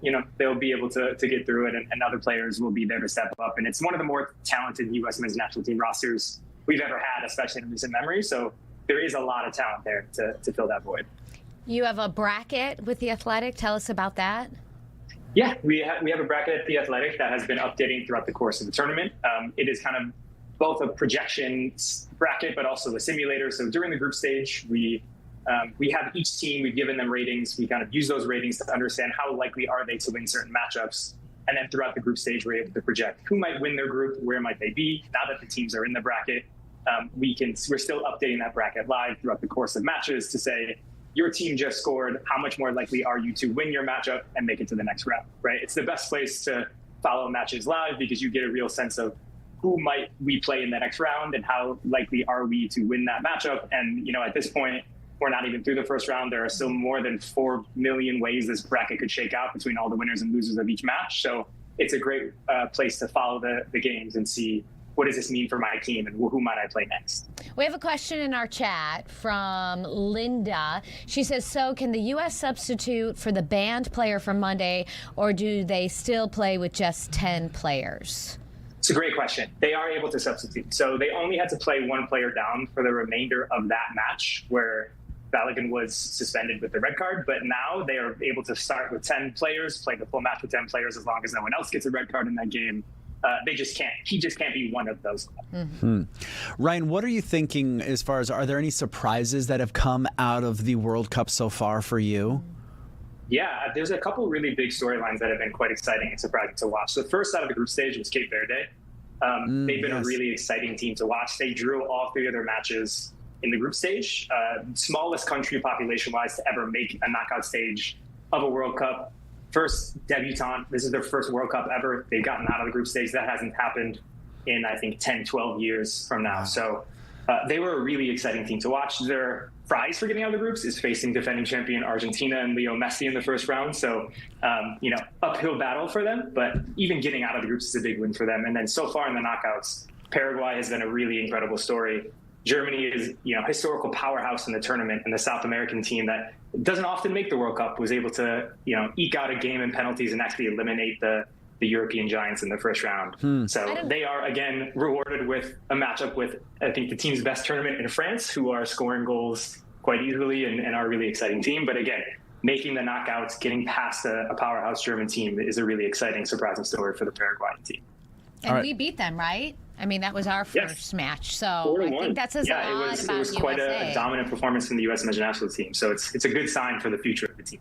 All right, Ryan, someone in the chat, Williams K, is asking, who do you think will be the final 2 teams? It's a great question. I think it would be hard for me to pick against France on the left side of the bracket. They have maybe the best attacking trio up front with Mbappe, Olise, and Dembele that the World Cup has maybe ever seen, and they're really clicking on all cylinders. So I would say France is going to probably be the team that wins it and makes it out of the left-hand side. The right-hand side is interesting. There's a couple teams. I think England can make it. Brazil can make it. I kind of like Colombia as a dark horse team to make it out. They have a lot of fun attacking talent. Luis Diaz is one of the more in-form attackers right now in the world and in the tournament. So I would peg them as a dark horse, but I could see anyone from Brazil to England also making it through. All right. We have a lot of informed viewers because William K 2316 is saying Messi had the same play and did not get a red card. That's true. Yeah, he did have one of his plays in the first game where he had studs onto the back of the opposing player's leg, and it was not only not called a red card, but not even a yellow card and a foul. So that's, I think, one of the big frustrations that have come out of this decision for the U.S. men's national team in Balogun is that, well, you know, it's kind of at the cusp of what is enough to call that card, what is not. But I think a lot of fans want consistency. Sure. They want to know, okay, this is the type of play that gets disciplined in this way. And refs aren't perfect, right? Each person is their own person, and they're making decisions the best they can. But that's, I think, where a lot of that frustration has come from, where the superstar talent, Messi, best player ever, best player in the tournament, makes that mistake, and it's not met with the same discipline. So that's a very true statement, I would say. Well, Ryan, we're going to have you back. This was fun. Helping us learn. It was really cool. Yeah, we of course. It was appreciate a pleasure to be here. And again, happy to talk World Cup anytime and follow along on The Athletic. The brackets updating in real time. Every minute that passes in every match, you'll be able to follow that and see how your team affects your team's odds of progressing and ultimately winning the trophy. So very cool. We'll have to check out that bracket on The Athletic. We appreciate it, Ryan. Thank you. Thank you. We're getting a lot of comments about the pet rocks. Yes. Someone's asking if the other rock, my friend's rock, was Bam Bam, and yes, it Pebbles was. and Bam Bam. And okay. it was that big rock with the crystals inside of it. Oh yeah, like a geode. Yes, that's it. Be Kind Forever says we made our own. Oh, there you go. Yes. We had a couple of other people who mentioned that they sold their pet rocks too. They collected, they made their own. And What did someone say? Pet rocks were as lame as pogs. what are pogs? Remember the pogs? Like they were like those little. Well, I don't even know what they were. They were like cardboard things that you hit. Oh, that was good. I like that. Whoever wrote that was funny. I guess I prefer a pet rock then, right? Yeah. Oh, HS Johnny says I sold pet rocks at the Grand Canyon, but the rocks came from around Kaibab Lake before 73 or 74 to raise money. Huh. That's pretty interesting. I like it. Okay, I guess that was a really big deal then. All right. We're going to look real quick at what we are tracking for tomorrow. This has been the big talker. Allegedly, Is it? Taylor and Travis are getting married tomorrow at Madison Square Garden, so we're going to be watching that. And then this was really interesting. They're going to be doing the ball drop, which they only usually do for New Year's, but they're going to be doing it at the Times Square to celebrate America 250. So we'll be talking about that tomorrow as well. Bye, guys. That was a really good show. Pet rock, who knew?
All right, welcome on in, everyone. Good morning. Danielle joins Hey, as guys. well. Hi, how are you? Yes, good. How are you? I'm doing well. It's Thursday. Yes, it is. Connected to Friday. Connected to 4th of July weekend. That's right. And we're working.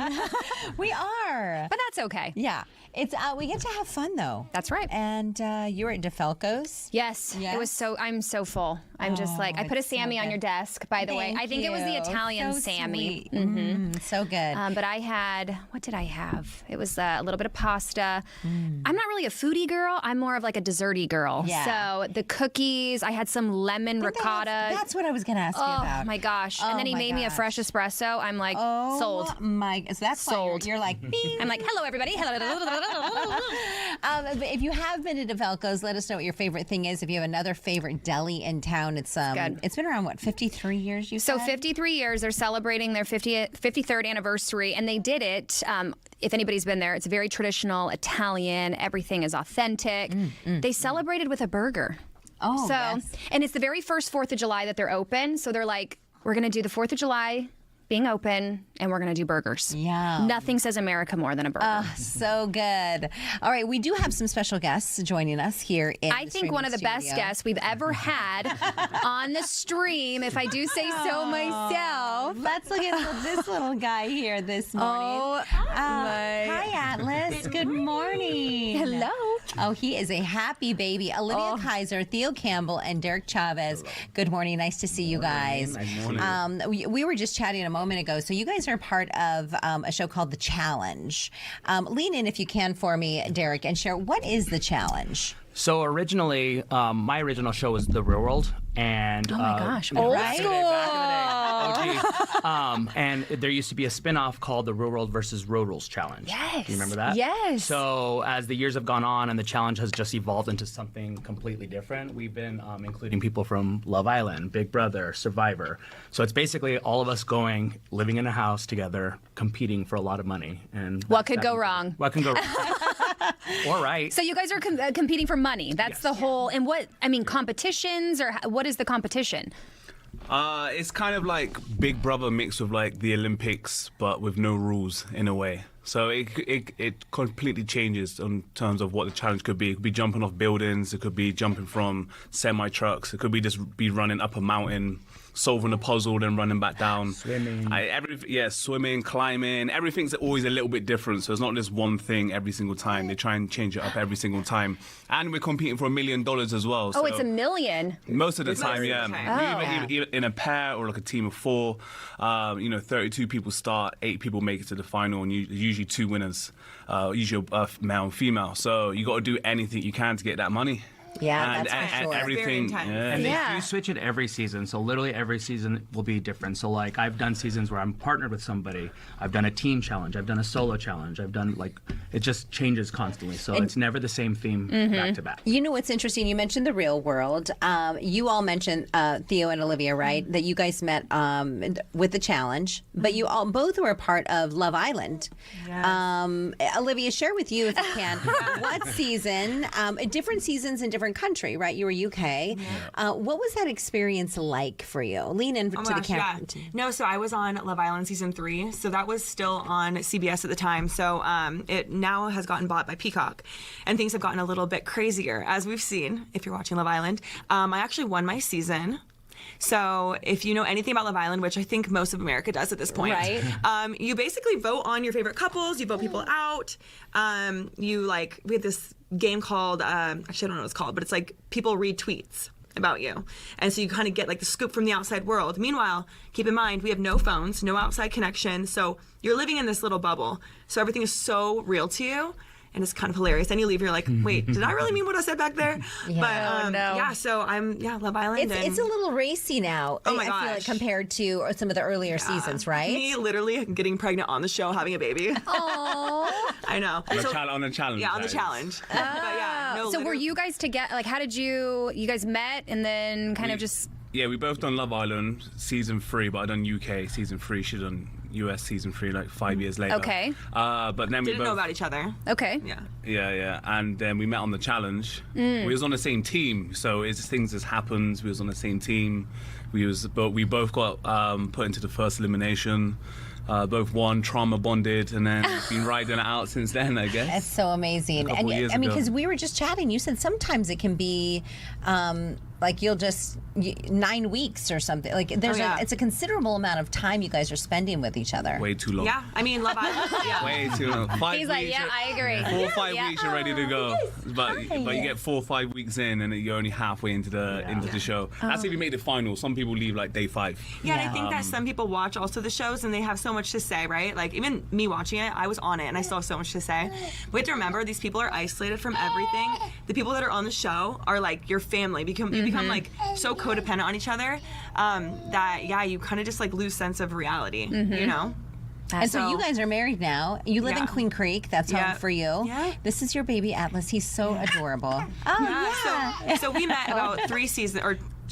3 seasons ago, yeah. 3 seasons ago on the challenge. Like he said, we were all on a team together. Derek was there as well. He was supporting character in the Theo and Olivia He's on a different saga. team. Yeah, he's on a different team. But and then we just like obviously. When you meet on a reality show, it can be fickle, right? Like sometimes you can be like, "Oh, this is so real," and then you leave, and it was like, "What was that?" Yeah. But we found something that was rare, and it's been nothing short of exciting and crazy, and all the things. And then last season we were on together.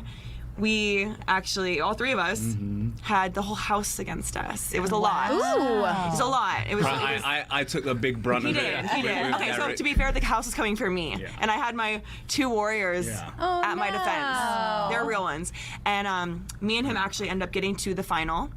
And that's 8 people, so teams of 4, or teams of 2, so 4 teams.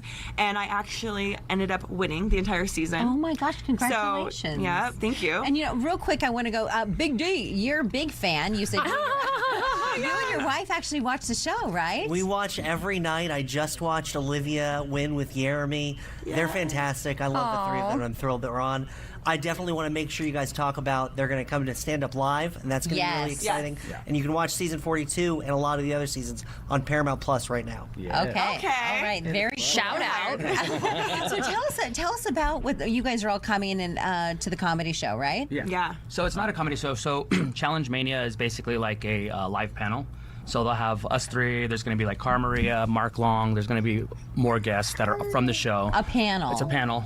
We sit up there. I'm going to say something that I couldn't say. Basically answer fan questions, and then there's like a meet and greet, and there's all sorts of things that we do with them. But and it's you do it in different cities. Yeah, they do it. They do it throughout the year, multiple cities. They've done Phoenix the last 2-3 years. We've been a part of it, and it's sold out every single time. So that is so fun. And what do you guys do now? I mean, obviously the panel, and do you guys go back on the challenge or? Yeah, it's a type of show you do more than once. Okay. I mean, I think some people have done it like 23 seasons. Oh my God. So it's just been their whole entire life for 20 years. Of the show, super fans. Yeah. And they're so fun to meet because they know more than we do. We're like, how did you catch that or this or that? Like they dissect every part of the show. So those are the people that usually come out. Some people that have never watched it come out and then they start to watch it. So. So fun. It's so interesting. It's a good time. I love you talking about the real world, though. I from Vegas, Oh, okay. so I would think it was like an elementary school when they were taping at the Palms. Oh my gosh, no and way. I was like, yes. So What's your favorite? I don't even remember to be. I was like Trishelle. in elementary school, so I don't even know. No, what's funny though is when I did mine, I was in Cancun, and we also lived in a hotel. Oh, okay. And when I got off the show, they invited us to go to the Palms to see that house. And the difference in size of houses, like the Palms Real World house could have fit in our living room. Like our house was so much bigger than that, and I was like, thank God I didn't live Oh my here. gosh, being trapped with all those people. I don't know about why that. Did I sign up for that? I watched that show that year, right? That season. I turned 21 on the show, and we were in Mexico, so it was. You can imagine what that was. Yeah. Yeah. So get us the details again. Where you guys are going to be in a panel. When it's going to be. How people can sign up. When they can go. So it's going to be Challenge Mania. It's going to be at Stand Up Live on September 19th. Okay. There's still tickets available. I believe you can get them at challengemania.tix. Yeah. And where is it at? Stand Up Live, downtown. Downtown. Downtown Phoenix. Got it. Yeah. Thank How God, exciting. Thank God you asked me that question. I'll be able to answer anyway. I will be there. Yeah, there you go. I'll be there. It was funny before we came back. Being from the UK, Theo, we were talking about FIFA and World Cup, and he said, you're a huge soccer fan. Football. Yeah, football. Yeah. But Thank you, Olivia. we will say across the world, if USA win the World Cup Yes. by We're calling it soccer. We'll change it. I think the whole world will come together and say, look, we will call it soccer now. But you have to win. You can't just get to the final. No, and he's watching. The best part is he's watching at home, like just nonstop, right? And he only likes to watch it with in Spanish.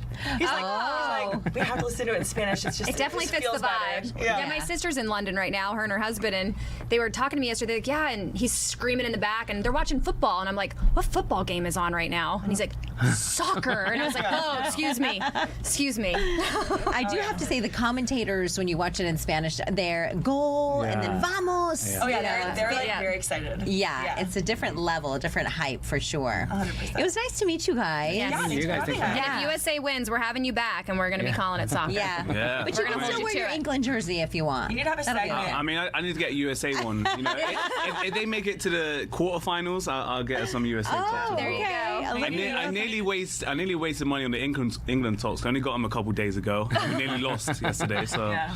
You do thank God. English or like England versus American slang. There you go. Oh, that's good. That's good. That'll be your I've like challenge. picked up on it now. Yeah. You're like, Big D, call him back, okay? Do Thank you. Guys have Instagram handles where we can? Derek, what's yours? So I'm just my name. It's Derek C, but it's all with periods in the letters. Okay. You can get me there. Also, I want to shout out. I just started a new little mobile bar business. It's called This Drinks on D. Same name on my Instagram. If you guys need any events, I need a bartender for any events, big or small. We got you. Awesome. He'll bring the party. He'll Yeah. bring the energy. So. Yes. Okay, Theo, Olivia, what about your Instagram handles? mine's just Theo Campbell 91. Okay. And if you're a day trader, I've got a very good algorithm to help you day trade. Link is in my bio. Love it. Yeah. Mine is just my name, Olivia Ann Kaiser. And yeah, I mean, follow me on there. I post motherhood, everything postpartum, which if you guys have kids, you obviously know it can be rough. Yep. And then I also do permanent makeup as well. So yeah, cool. Awesome. Very cool. Thank you, guys. You've been amazing. Appreciate Thank it. Nice to meet you, Atlas. Sweetness. He was so good. I know. Like, seriously. So good. When my daughter was that age, she'd been running around here. Well, Yeah, not our running. but- babysitter bailed on us, so he had to come on camera. Now he comes everywhere with me. So cute. sweet. I know. All right, your mystery camera here up after the break. Please throw your guesses in the chat, and we hope you guys love that conversation as much as we did. We'll be right back. Thank you.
You're on TV. All right, welcome back, everyone. Mics are hot. We're having a hot conversation I know, sorry. in here. Sorry to interrupt. No, you're not at all. Wait, This where's is the mystery perfect. cam? Did we Big D. Did we have? Oh, come on! He's so distracted from our previous guests. We got Shahe. Yeah, this is exciting. We Yes, got a lot going on. Okay, so what are your thoughts on this, Danielle? I'm gonna say like a Florida situation. Oh, good. Thomas Brown said that too. Oh, did he really? Okay. Yeah. Yep. There's 2 Floridas. Mm-hmm. Be Kind Forever said Florida as well. Missouri says Linda Monterth. Okay. I think Alabama. It does look like a Florida, though. I'm with you on that one. Like It's the on building looks a little waterway. Florida-ish. I'll go South Carolina just for fun. Okay. Here we go. All right. Danielle's going to do... Ooh, Wilmington, North Carolina. You know what? You were close. I have been to Wilmington. Oh, have you really? My daughter almost went to Wilmington, UNC Wilmington. Oh. It's a really beautiful part. This is where they filmed Dawson Creek. This is where they filmed a lot of the different, The Summer I Turned Pretty. Have you seen that one? No, it's like a teeny bopper. There's a book. It's a book too. Shows and movies, they're just. I know, unless it's like Little Mermaid. You're in that time. I love Little Mermaid. You're in that time of your life with Millery. Yes. You know what I mean? It's like we're always like, what are our kids doing? The Moanas, we got them all. You got it. But beautiful. If you guys guessed North Carolina, that well, you're right. And it says I'm going to say Michigan, Jennifer. Yeah, we had a Missouri, Virginia. Yeah, I don't think anybody was a winner today. No. But we're a winner, and you're a winner because we have a very special guest in studio this morning. We have Shahe. Shahe, say your last name for me. Kalukian. Okay. I thought you would say it better than I would. Yes. You're an automotive expert and author of Carstrology. Correct. When astrology and zodiac gears align, horsepower and driving habits shift. This is your book right here. This is my book, yes. Yeah. Pick it up for me. Yes, And of let's show it course. off a Yes. little bit. Tell us about your book. Basically, it is the 45 years of being in the industry that had me recognize that the car itself has no personality, but the driver does. And the habits of owning, driving, buying, selling is all based on the driver. And the driver, I'm 58, and I grew up in the late 70s remembering my uncles were like, I met this girl who's a Capricorn. I think we're going to get along. And so that was in my mind. And then throughout the years, I started collecting birth dates of clients.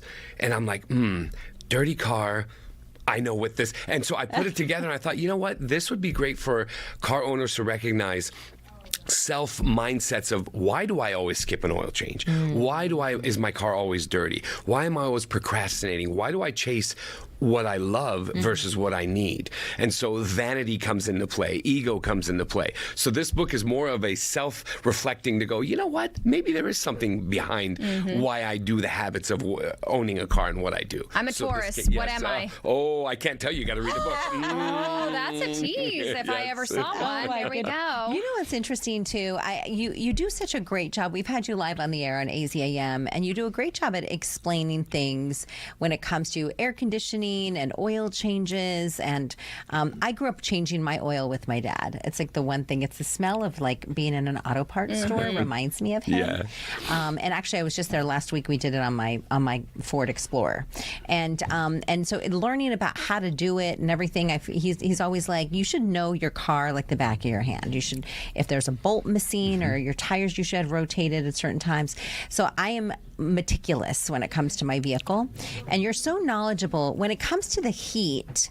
What are some things that we should be aware of in caring for our car now that we're heading? I mean, it's going to be nice this weekend, but 111 on Monday. Right. And I love that we call like 105 nice. Right, I know, right? That's Arizona. It's beautiful. For you. Yeah, I know. It's great. It's very refreshing. It will change the heat will change the dynamics of how you. I mean, like grab a dark car that's been sitting for 3-4 hours. It's like it'll make anybody miserable. I think that what we all need to do is self-reflect and say, all right, procrastination and convenience are the two biggest downfalls of every car owner. Yeah, I know I need to do that, but then I'm too busy, or Starbucks, and then you get spun in a different direction, and then when you're on the side of the road, woe is me. Yeah. You have to really take responsibility and understand that this 4,000-pound vehicle that's a box with 4 wheels, nobody cares but you. And so when you're in it, take responsibility and be proactive. That's the key. Yeah. You know the months are getting hotter, right? Take it in. Don't wait till the last minute. Say, hey, look, mechanic, check my AC, see is it good? I'm feeling okay, but I just want to make sure if there's a problem, I'm way ahead of it. That's the key. And tires are huge when it's hot. Belts, anything rubber, air-filled battery. Oh my gosh, crucial. We all know 2 years out of Arizona, you're lucky if you get 2 years. So what does it hurt? Even if you, I think that the challenge is that I can't make the appointment to go see my mechanic. Well, stop at AutoZone. Stop at O'Reilly. They'll do a battery check for you for free. Takes 3 seconds, boom, oh, you're at 70%. Well, out of 170, not bad. Usually about 50% is where you're like, okay, it's working, but I know with no warning, it's going to get me stuck. So who cares? Just go get the battery replaced. And why? How detrimental is it to, some people, like you said, people are very busy. And a little 10-minute oil change is 10 minutes out of my day. How awful or bad is that if you just continue to kind of push those? And I mean, one little tiny problem, I'm sure, and assuming that it's going to lead to something major happening in your vehicle. Sure. Self-recognition, I always joke and say, use your senses. Here's a funny fun fact. If it smells like pancake syrup, it's an antifreeze leak. Oh, interesting. If it smells like burnt carpet, it's your brakes. If it smells like rotten eggs, it's your exhaust system. It's these little tiny things that you make you like, I smell it, well, pull over and get it checked. But we're always in a hurry. We're always go, go, go. And that's the problem is I don't have time. It's inconvenient. Well, you make time when you're stuck on the side of the road, right? It's going to be really inconvenient here soon. Yeah. Well, and I think that when I go on road trips, I always keep my PSIs, my tire up on my dash because I want to make sure that in case I hear something. And it did happen to me about a month ago. I ran over something on the freeway. I was on the I-10 and I heard something pop and I had a flat tire on the freeway. But I would have never known. I just would have kept driving and it would have ruined my wheel. And but it's important to understand the important parts of your car when you think about the summer. What about can you touch on fluids a little bit and what type of fluids are important this time of year? Yeah, fluids are crucial. And again, it all stems from just having that open and honest dialogue with your repair shop, right? So instead of popping in the last minute to anywhere that's convenient, build that relationship with somebody that knows your budget, your car, and you. Says, okay, here it is. I'm going to go on a trip to Flagstaff, right? It's down the street, not a big deal. But can you just check my fluids? Antifreeze is number one. Brake fluid is another.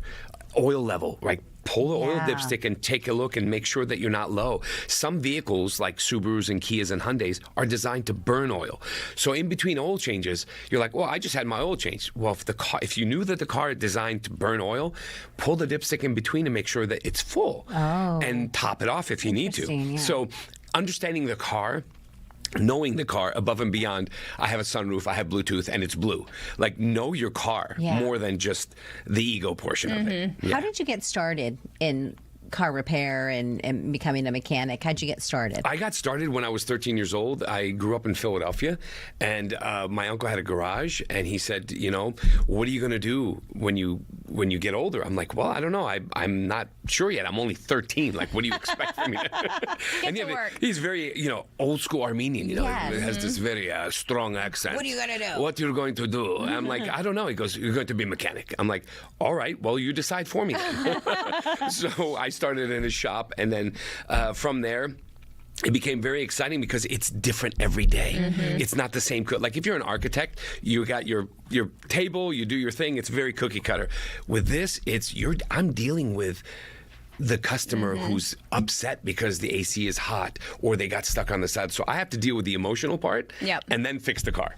So that's why Carstrology came in. It's like, I know the emotional a lot better than the repair, because the repair is, it is what it is. But understanding you and taming you down and helping you come back to earth is a lot harder. And educating people, I'm Absolutely, sure. yeah, big time, yes. And I think you touched on something too. The first thing you mentioned was budget. Yes. I like how you mentioned that. Yeah. Because I think for a lot of people, we might feel a little, hesitant sometimes, and we don't know who to trust when it comes to our cars. Yeah. And, I just know driving to work, I remember looking around, and I could drive by, and probably everybody at home too, you're driving by, I don't know, at least a handful of different repair shops, and you're like, can I trust them? Yeah. And so you bring up a good point with budget and relationship. Relationship is cruel, and also it's crucial that you understand what I call the TCO, the true cost of ownership. I have clients that come in, they don't know, right? I've known them for years. They trust me, and they're like, oh, this car's been nothing but problems. It's costing me a lot of money.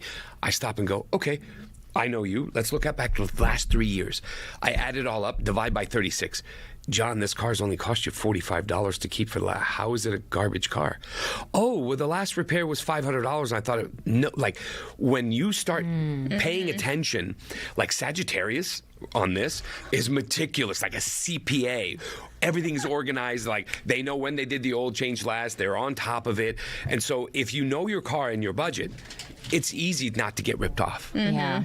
Asking that question of, do I need it now, is another thing, too. Yeah, well, and, you mentioned the $45 a month, then you don't have a car payment. Correct. And your insurance is probably going to be a little bit lower because it might be an older vehicle, but it's dependable, and you know it, and you know Correct. somebody who knows it. And the sad part is we fall for that unfortunate I want versus I need. There's nothing sadder than one person driving in an 8-passenger Suburban that gets 11 miles to the gallon. Oh, my gosh. It's just them and the cell phone. And then they complain, I need to tune up, my gas is expensive.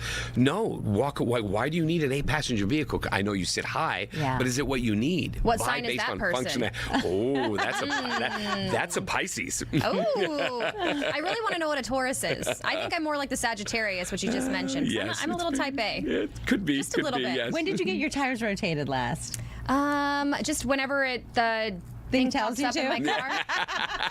And the Leo, it's all about pulling in, making sure they're seen, parking a spot where they can. Oh yeah, No, I don't Leos are all wanna about see. that. Yeah. Although I have never changed a tire oil. No. I had to change a tire in the heat on the freeway in Phoenix. Celeste. You get and it was so you get extra points. One time I went to AutoZone or something, and I went in there with a dead battery, obviously, and the guy literally rung me up, and my dad was sick at the time, so could not help me, which he always does. They put the battery on, and they're like, "Have a good day," and I was like, "Thank you." Thank you. And he's like, "You don't know what you're doing, do you?" I'm like, "No." And actually, as car owners, especially parents like myself, you need to make sure that you pay it forward for your teens, right? Yeah. It's easy to just hand them, here's my old car, drive it. Make them understand the responsibility. That's Have so them true. get to know Shahe, that. we got to wrap because Yes. we're coming up on a break. But how do people find you? Oh, I'm at 4610 North 7th Street in Phoenix, right next to Xavier. I'm on social media, Instagram, TikTok, all under Car Confidential and Masvo Car Care. Masvo Auto Car Care. Yes. Thank you so Thank much. you. I know. Thank Well, you. Great conversation. Thank you. I appreciate it. I learned something. Hope you did too. Bye.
Hi, everyone, and welcome back at noon. We didn't get enough at 11 or 10, so we're back. We're back.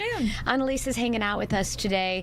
We are going to take a quick look for you guys. We've got a press conference that's taking place right now, and they are talking about the reflecting pool and the vandalism that's taken place there in Washington, D.C. As they prepare for some of those celebrations. Yeah, we saw crews out there today putting nets over it. So Janine Pirro is speaking. We're going to make sure this is streaming on other channels if you guys wanted to listen in. We just wanted to let you guys know that this is out there. And I want to take you out to remote 23. Well, that's a look at the lawn, the big state fair. This earlier. Yeah, right? Great American State Fair. Okay. And then we've got you out on the roads, you guys, because today is, they're saying, the busiest travel day for the 4th of July holiday. I feel like much of it will probably happen tomorrow, I'm guessing. I don't know. I hope not, because I'm traveling tomorrow, but we're flying. Okay. But they did say if you were going to be out driving to your destination, which millions of Arizonans will be, most of them will be hitting the road, do so before noon, because that's when it's going to be the lightest. And then between about 2 and 6 p.m. is when you're going to hit the heaviest traffic. Yeah. It's going to start getting a little dicey out there because so many people are hitting the roads this year. Have you done the road trips on the holidays? Not yet. I mean, I work weekends here, so. But even prior, though, living in other markets and doing road trips. I feel like, I don't know, I feel like I work a lot of holidays, actually. Yeah, now that me I'm too. thinking about it, I can't think of a recent road trip. Which is kind of good, because that means we aren't out and about with all of the crazy. So, yeah, I'm checking ahead. I'm going to anticipate long lines at the airport and TSA, but I'm hoping not. So one more quick check, you guys. This is the 202 and Cooper, a little bit of construction there. The good news also is that ADOT says at this point, moving forward all the way through Sunday night, there's not going to be any active construction or road closures taking place. So that's fantastic. Hopefully it'll make your drive a little bit smoother. We're going to get to some top stories today, and we are talking about the fallen firefighter. And so we're going to, this was so tragic. We had 3 firefighters who were killed, and this is, one of them included a Glendale firefighter. This is the fire that they were battling. So the body of Glendale firefighter who died while fighting a wildfire out of state. His body is being brought back home. 27-year-old Nick Hutcherson was killed along with 2 other firefighters. They were battling that wildfire that you see right there. That's near the Colorado-Utah border. So Hutcherson's body arriving at Deer Valley Airport this morning, and then will be airlifted to a funeral home near 58th Street and Bell.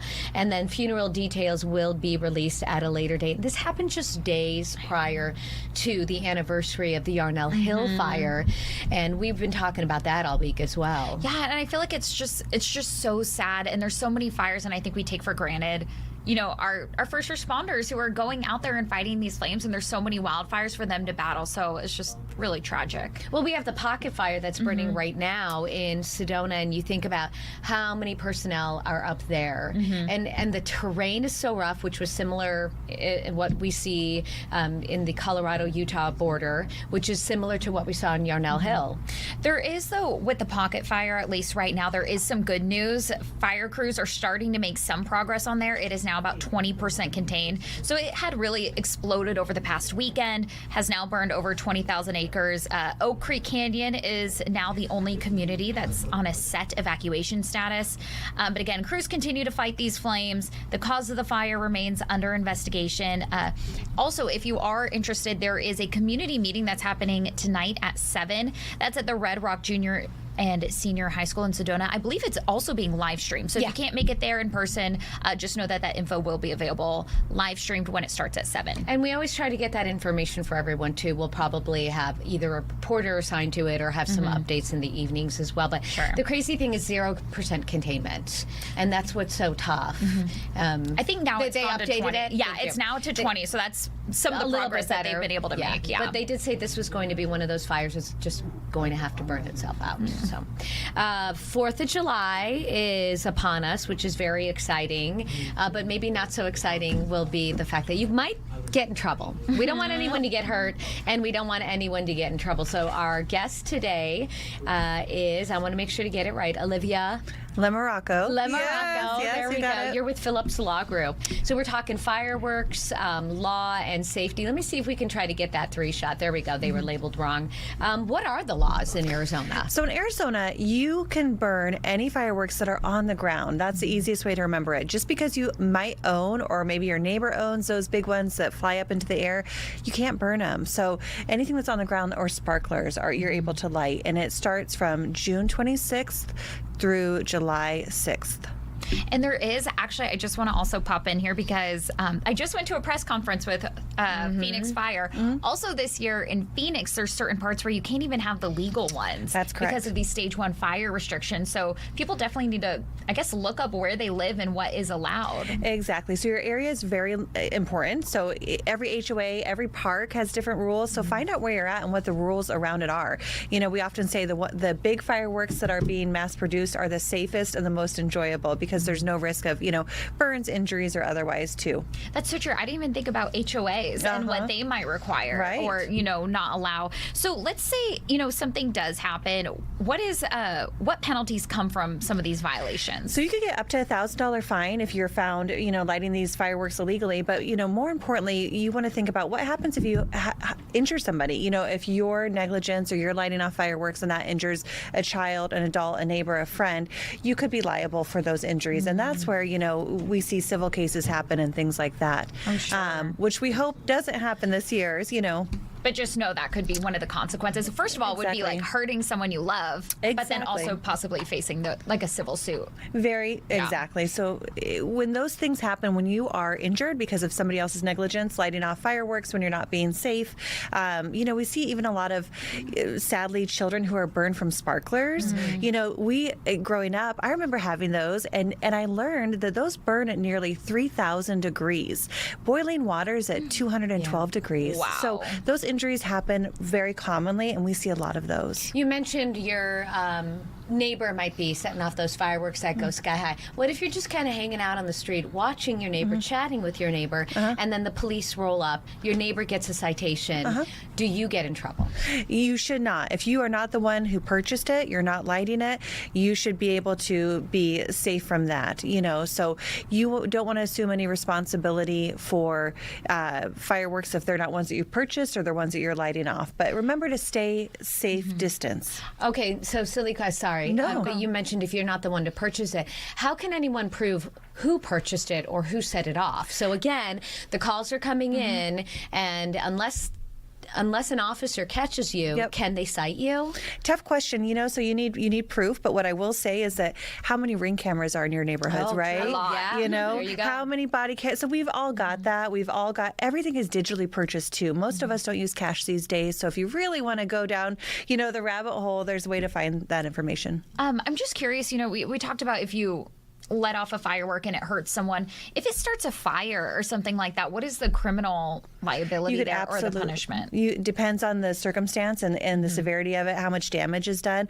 I mean, there's been cases where big wildfires have been caught because of people's negligence, and they face very serious jail time, in those instances too. So, awesome. Well, thank you. We appreciate the information. Yes, a lot of knowledge info there. Make sure to check ahead before you light off any fireworks. Exactly. I know Chandler PD is going to have an enforcement out there, and they have a very special enforcement that they have so that people call them, not 911, if there's a real emergency, and they're going to make sure that everyone stays safe. Quick peek outside because we want to bring Crystal in, and we want to talk a little bit about what's happening there. It's actually comfortable outside. It's not. It has been. The morning, there were spots in the 60s this morning in the valley, which for this time of year, I know this is your first summer here, but this is extremely rare for us to be like, oh, there's a 68 on the board. Walk outside in the morning when we're driving in and say, oh, it's nice. Be like, it's nice. It's not hot. It doesn't hit. So that's been a treat. Yeah. The opposite effect, though, is that this pattern has created all those windy conditions and the fire weather conditions, which obviously has led to the pocket fire. So I'm going to start there, and then we'll talk temperatures and 4th of July as well. So there's the live view from Flagstaff. It's not like in previous days where you could see like a very clear column of smoke or like a plume of smoke. It just has like really kind of dispersed through the air at this point. So it's not great out there right now. It's a little bit hazy. It's windy as well in Flag. Sedona has improved some from the live camera view that we have, which I'll take a look at right now. It was very, very like shrouded in smoke this morning, but still the air quality is not great and the winds are starting to pick back up, which means it's going to be kind of thrusting that smoke all over the place, especially up towards Flagstaff as the day goes on. So right now, gusts are at 26 miles per hour in Flag. They're at 21 in Sedona. So the good news is we're not at like the 40 to 50 range like we were last weekend or early this week, but we are still breezy enough that I'm sure it's making efforts for the firefighters more difficult as they're fighting some of the areas where that fire is more rapidly burning. So I thought I'd show this off because this is the footprint so far that's been left by the pocket fire. So for perspective, at the bottom of your screen, you see Sedona. The road running north up Sedona is that's the 89A, so that's along Oak Creek Canyon. And then obviously the 17 is at the side of your screen where you see Munns Park. And the terrain has been really tough, as they've been talking about, because of the way that it's burning. It burned up the mountainside, and now it's up on the San Francisco Plateau. So it's very like rugged terrain. There's creeks, there's valleys that you're seeing in the mountainsides. The arrows I've added on here show how the smoke at night has been sinking down the mountainside and into Sedona. And then the arrow at the top towards Flagstaff is the winds that are guiding the smoke during the day towards Flagstaff, which is why both areas are struggling with air quality. The latest update, 20,000 acres, containment's at 21%. And then, as you guys mentioned earlier, I believe the set status isn't just for Oak Creek Canyon right now because of where they started to get some of the containment lines. But the result of all this smoke is there are air quality alerts for the Flagstaff area as well as now Yavapai County.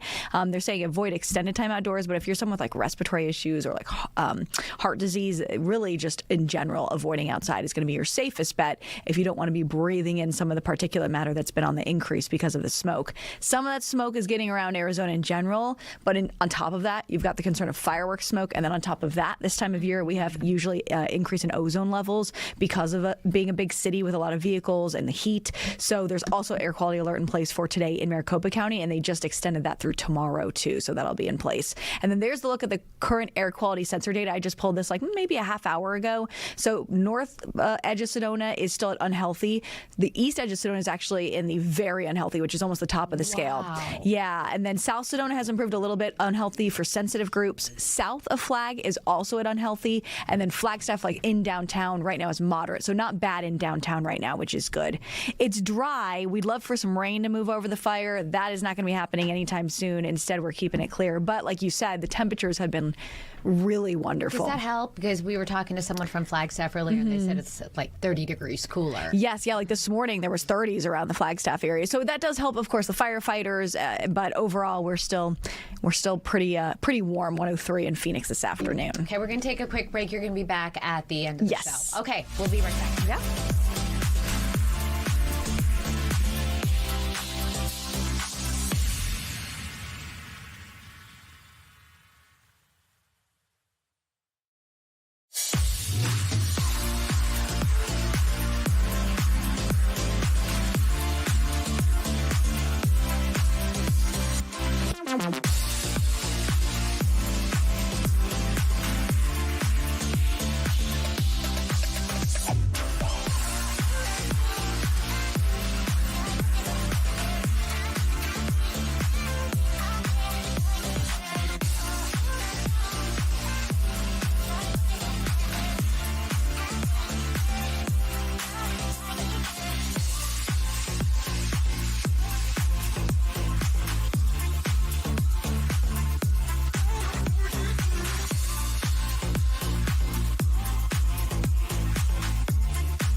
celebrate the 4th of July holiday. A lot of people taking vacations, which is really, really exciting. However, the one thing that isn't exciting is that this is the time of year for agencies like Vitalant, for example, where the blood donations drop off because people are traveling.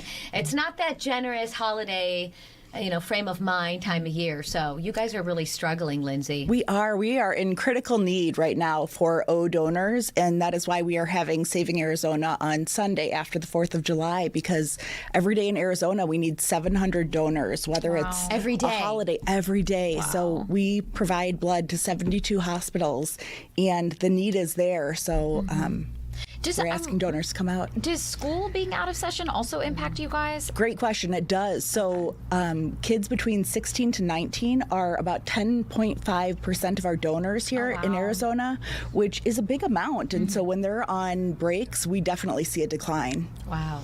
Okay, so before we talk about what it takes to be a donor, we want to introduce someone who is a recipient, yes? Yes. And so we want to introduce everyone to Eric. Hi, Eric. Good afternoon. Good. Can you hear us okay? I can. Okay, Lindsay's here, and she's going to be chatting with you, too. Tell us your story, if you don't mind. Yeah. Hi, Lindsay. Hello.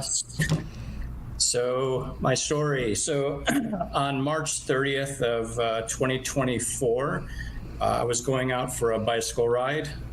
It was a week before the tour of Scottsdale. My son was a few hours. He was going to be leaving for his junior year for college, so back east. So I thought it was going to be a quick hour ride out. And while I was making a U-turn, I was hit by a car traveling about 45 miles an hour. So I was T-boned. Wow.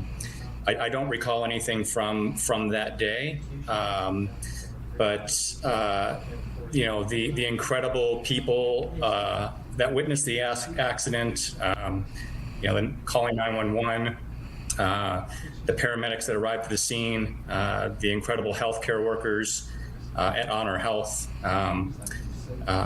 quickly brought to as a trauma 1 patient. I was actually a John Doe. Wow. And my wife, I didn't arrive home, and so she ended up calling the non-emergent line and was asking if there was an accident of a bicyclist, and they said yes, there was.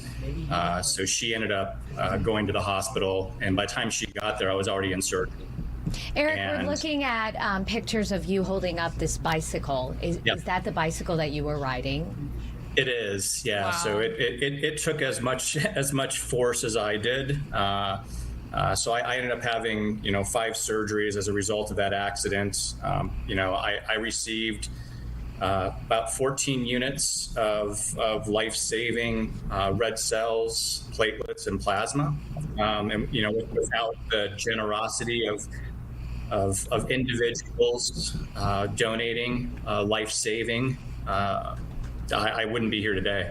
Not only to be able to tell my story, but to continue the life that I have, to be around loved ones, and to be able to really hopefully help others and tell them the importance of donation. Let me bring Lindsay in, and he said 14 units of red blood cells, platelets. How much blood is that? Because you mentioned that you need, several hundred donors a day. Yeah, so that's probably 14 individual donors that gave blood and saved Eric's life. I was going to say, Eric is living testament of just how impactful blood donation can be. So you guys do have a drive coming up. Tell us a little bit about this, because I don't know how you can hear, Eric's story and not want to come and help. Right, absolutely. So on July 5th, on Sunday, right after the 4th of July, at Tempe Center for the Arts, we have Arizona's largest blood drive. It's called Saving Arizona. You can sign up at vitalant.org/saveaz.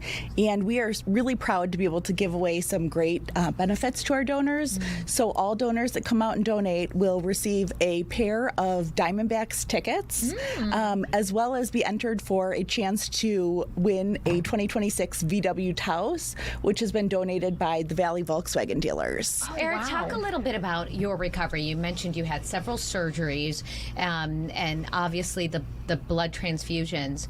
Talk a little bit about how long it took you to get to where you could walk on your own. We saw pictures of you with a walker. Yeah, so I spent 2 weeks as an inpatient at a hospital on our health, and I spent another almost 3 weeks at Barrow Neurological Center doing inpatient rehab. And then I spent another about 8 months doing rehab, both physical therapy, occupational therapy, and speech therapy. It really was, working not only on some executive functioning skills, based on some of the head trauma that I had, but then also, working on things like, returning back to driving skills and, some basic functional skills of, navigating, showering by myself. So it was some, learning to navigate some of the basics. But, the amount of support that I had was pretty incredible. Not only, family support, but all the healthcare providers really working with me to create that level of independence again. So now, Eric, you're a blood donor as well. I am.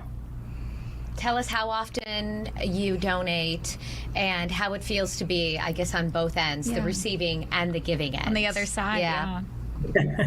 Yeah, so, I'm now, so at my second year anniversary, my wife and I, we have a very large group chat that was updating people on my progress. And so we notated everybody that we were donating blood, and we encouraged everybody to do the same. So we were getting several photos from people around the country that were donating on that day as well. And then we're also working with Vitalant to do a blood drive the end of July. So it's something that we feel it's something that is close to us, and it's something that's we feel is easy to do, and it's a connection that even though I'll never meet those 14 individuals, I can't personally thank them, but I feel a connection to those individuals. And I can tell you that when I'm donating now, that level of connection that I feel after I donate, and I get a notification that my blood was used at a facility here in Arizona, it's incredibly heartwarming. That's amazing. Yeah, I was going to say that's amazing that you're giving back what was given to you, and yeah. And often we hear from people who have received blood that they did not know anything about blood donation beforehand. So they went into the hospital, they needed blood, there was a critical incident, and the blood was on the shelves. And so we want to make sure that we can continue to do that and have the blood for Arizona residents. What does it take to donate? So you need to be 16 years or older, you need to be 110 pounds, and you need to be in general good health. So things that people often self-disqualify for, certain medications, things like that, are not going to limit you from donating. So I would encourage everybody to go on Vitalant.org and read through the information and try and come out and donate. Okay, we thank you both for your stories and for sharing and your time, and hopefully people will head out for the Saving Arizona Blood Drive coming up right after the 4th of July. Thanks, Eric. Appreciate you. Thank you very much. Okay. We are going to send it over to Ted Lindner with Fox. He's going to talk about how to protect your pets with all the 4th of July festivities. So they get scared, really they startled. Run off. It's hot outside. I mean, we have so many cities around the nation who are dealing with heat. So we are going to talk about that. Seth, which E&G was it? SOT 1. Thanks so much. Okay, let's see if we can find it. Bear with me, guys. Can we play that package? There we go. Fireworks are always a concern for pet owners this time of year. And with Americans getting ready for 250 years, celebrations are expected to be even bigger. Thank you. Thank you so much. That's a 3-shot. I love yes. able to see That's that. it says 2. It says. Why are we doing this? Sorry. There you guys go. Fireworks are always a concern for pet owners this time of year. And with Americans getting ready to mark 250 years, celebrations are expected to be even bigger and run even longer. Dogs hear frequencies and sounds so much more intensely than we do. But experts suggest there are things you can do to get your pets ready. They say one common mistake is waiting for fireworks to start to take action, because by then, it's already too late. Pet parents should try to get ahead of the curve. Allow your dog to choose where they feel safest. So that's often a crate, even a closet, bathroom, under your bed in the bedroom. Put familiar bedding there, favorite toys, their water. And if they do get caught off guard, there are some telltale signs of anxiety to look out for. They will tremble, they'll refuse to budge, they'll hide under furniture, and you cannot get them out. The sweetest dog in the world might even try to nip at you if you reach under, a bed and try to pull them out when they're in that state of mind. And here's what pet owners can do about it. You want to try to get them back into a comfortable groove, get their mind on something else as quickly as possible. In some cases, pets may run away or escape, which can also be dangerous. But some pet owners are praising location sharing apps like Life 360. Our dog Jax, he got out one day. We were able to track him on the app to get him back. It took us directly to him. In New York, I'm Ted Lindner, Fox News. Absolutely. Yeah, and Crystal's back. She's got a couple of minutes to chat about the weather. 4th of July is going to be hot. Yeah, I figured we'd walk through the 4th of July forecast real quick, and then I don't know if we have time. I know you guys got some fun stuff at the end, too, so I won't eat up all the time. Unless eat it all up, okay. girl. Take it. Okay, I love to talk about the weather. Let's know about the holiday weekend. Okay. Because first of all, today's, I think, really nice. You had us at like 1 and 3, but then it's like... It does start to warm up, yeah, yes. that's fine, but I think with the holiday, everyone wants to know what's the barbecue like, what's the fireworks forecast like, all that good stuff. So you got about like a minute. Oh, perfect. Okay, then here we go. There's the Light Up the Sky celebration forecast over the American Family Fields of Phoenix. That's tonight, actually. So if you're getting a jump on the fireworks fun, then tonight things are actually not bad. It's wild because I know folks out on the East Coast right now are dealing with triple-digit temperatures, and it is bad for them. But for us, 101 at 6:30 in the evening is really not bad. And for the 9 o'clock fireworks thing, it's like 9:10. 93 is actually awesome for us, especially because it is not humid at all. We are very dry out there. And then this is actually at 9 o'clock at night on the 4th of July. 69 in Flagstaff, of course, not fireworks there, drone show. Show Low, Payson, Prescott. I expect probably you're not getting fireworks either, but some kind of celebrations in your towns. But temperatures should be in the 70s to low 80s. And then Phoenix, 98 degrees. And then finally, we will look at that 10-day forecast where, as Anita mentioned, the temperature is going to start to climb. 106 tomorrow for a high, 107 Saturday for the 4th of July, which, by the way, is average. And then by Monday, we're back to those 110 pluses. But with the heat, the good news is that's a dome high pressure, and that will start to push some monsoonal moisture our way. Okay, I'll take so that. we'll start in the high country, but eventually maybe valley. Yeah. Tomorrow. Bye, everyone.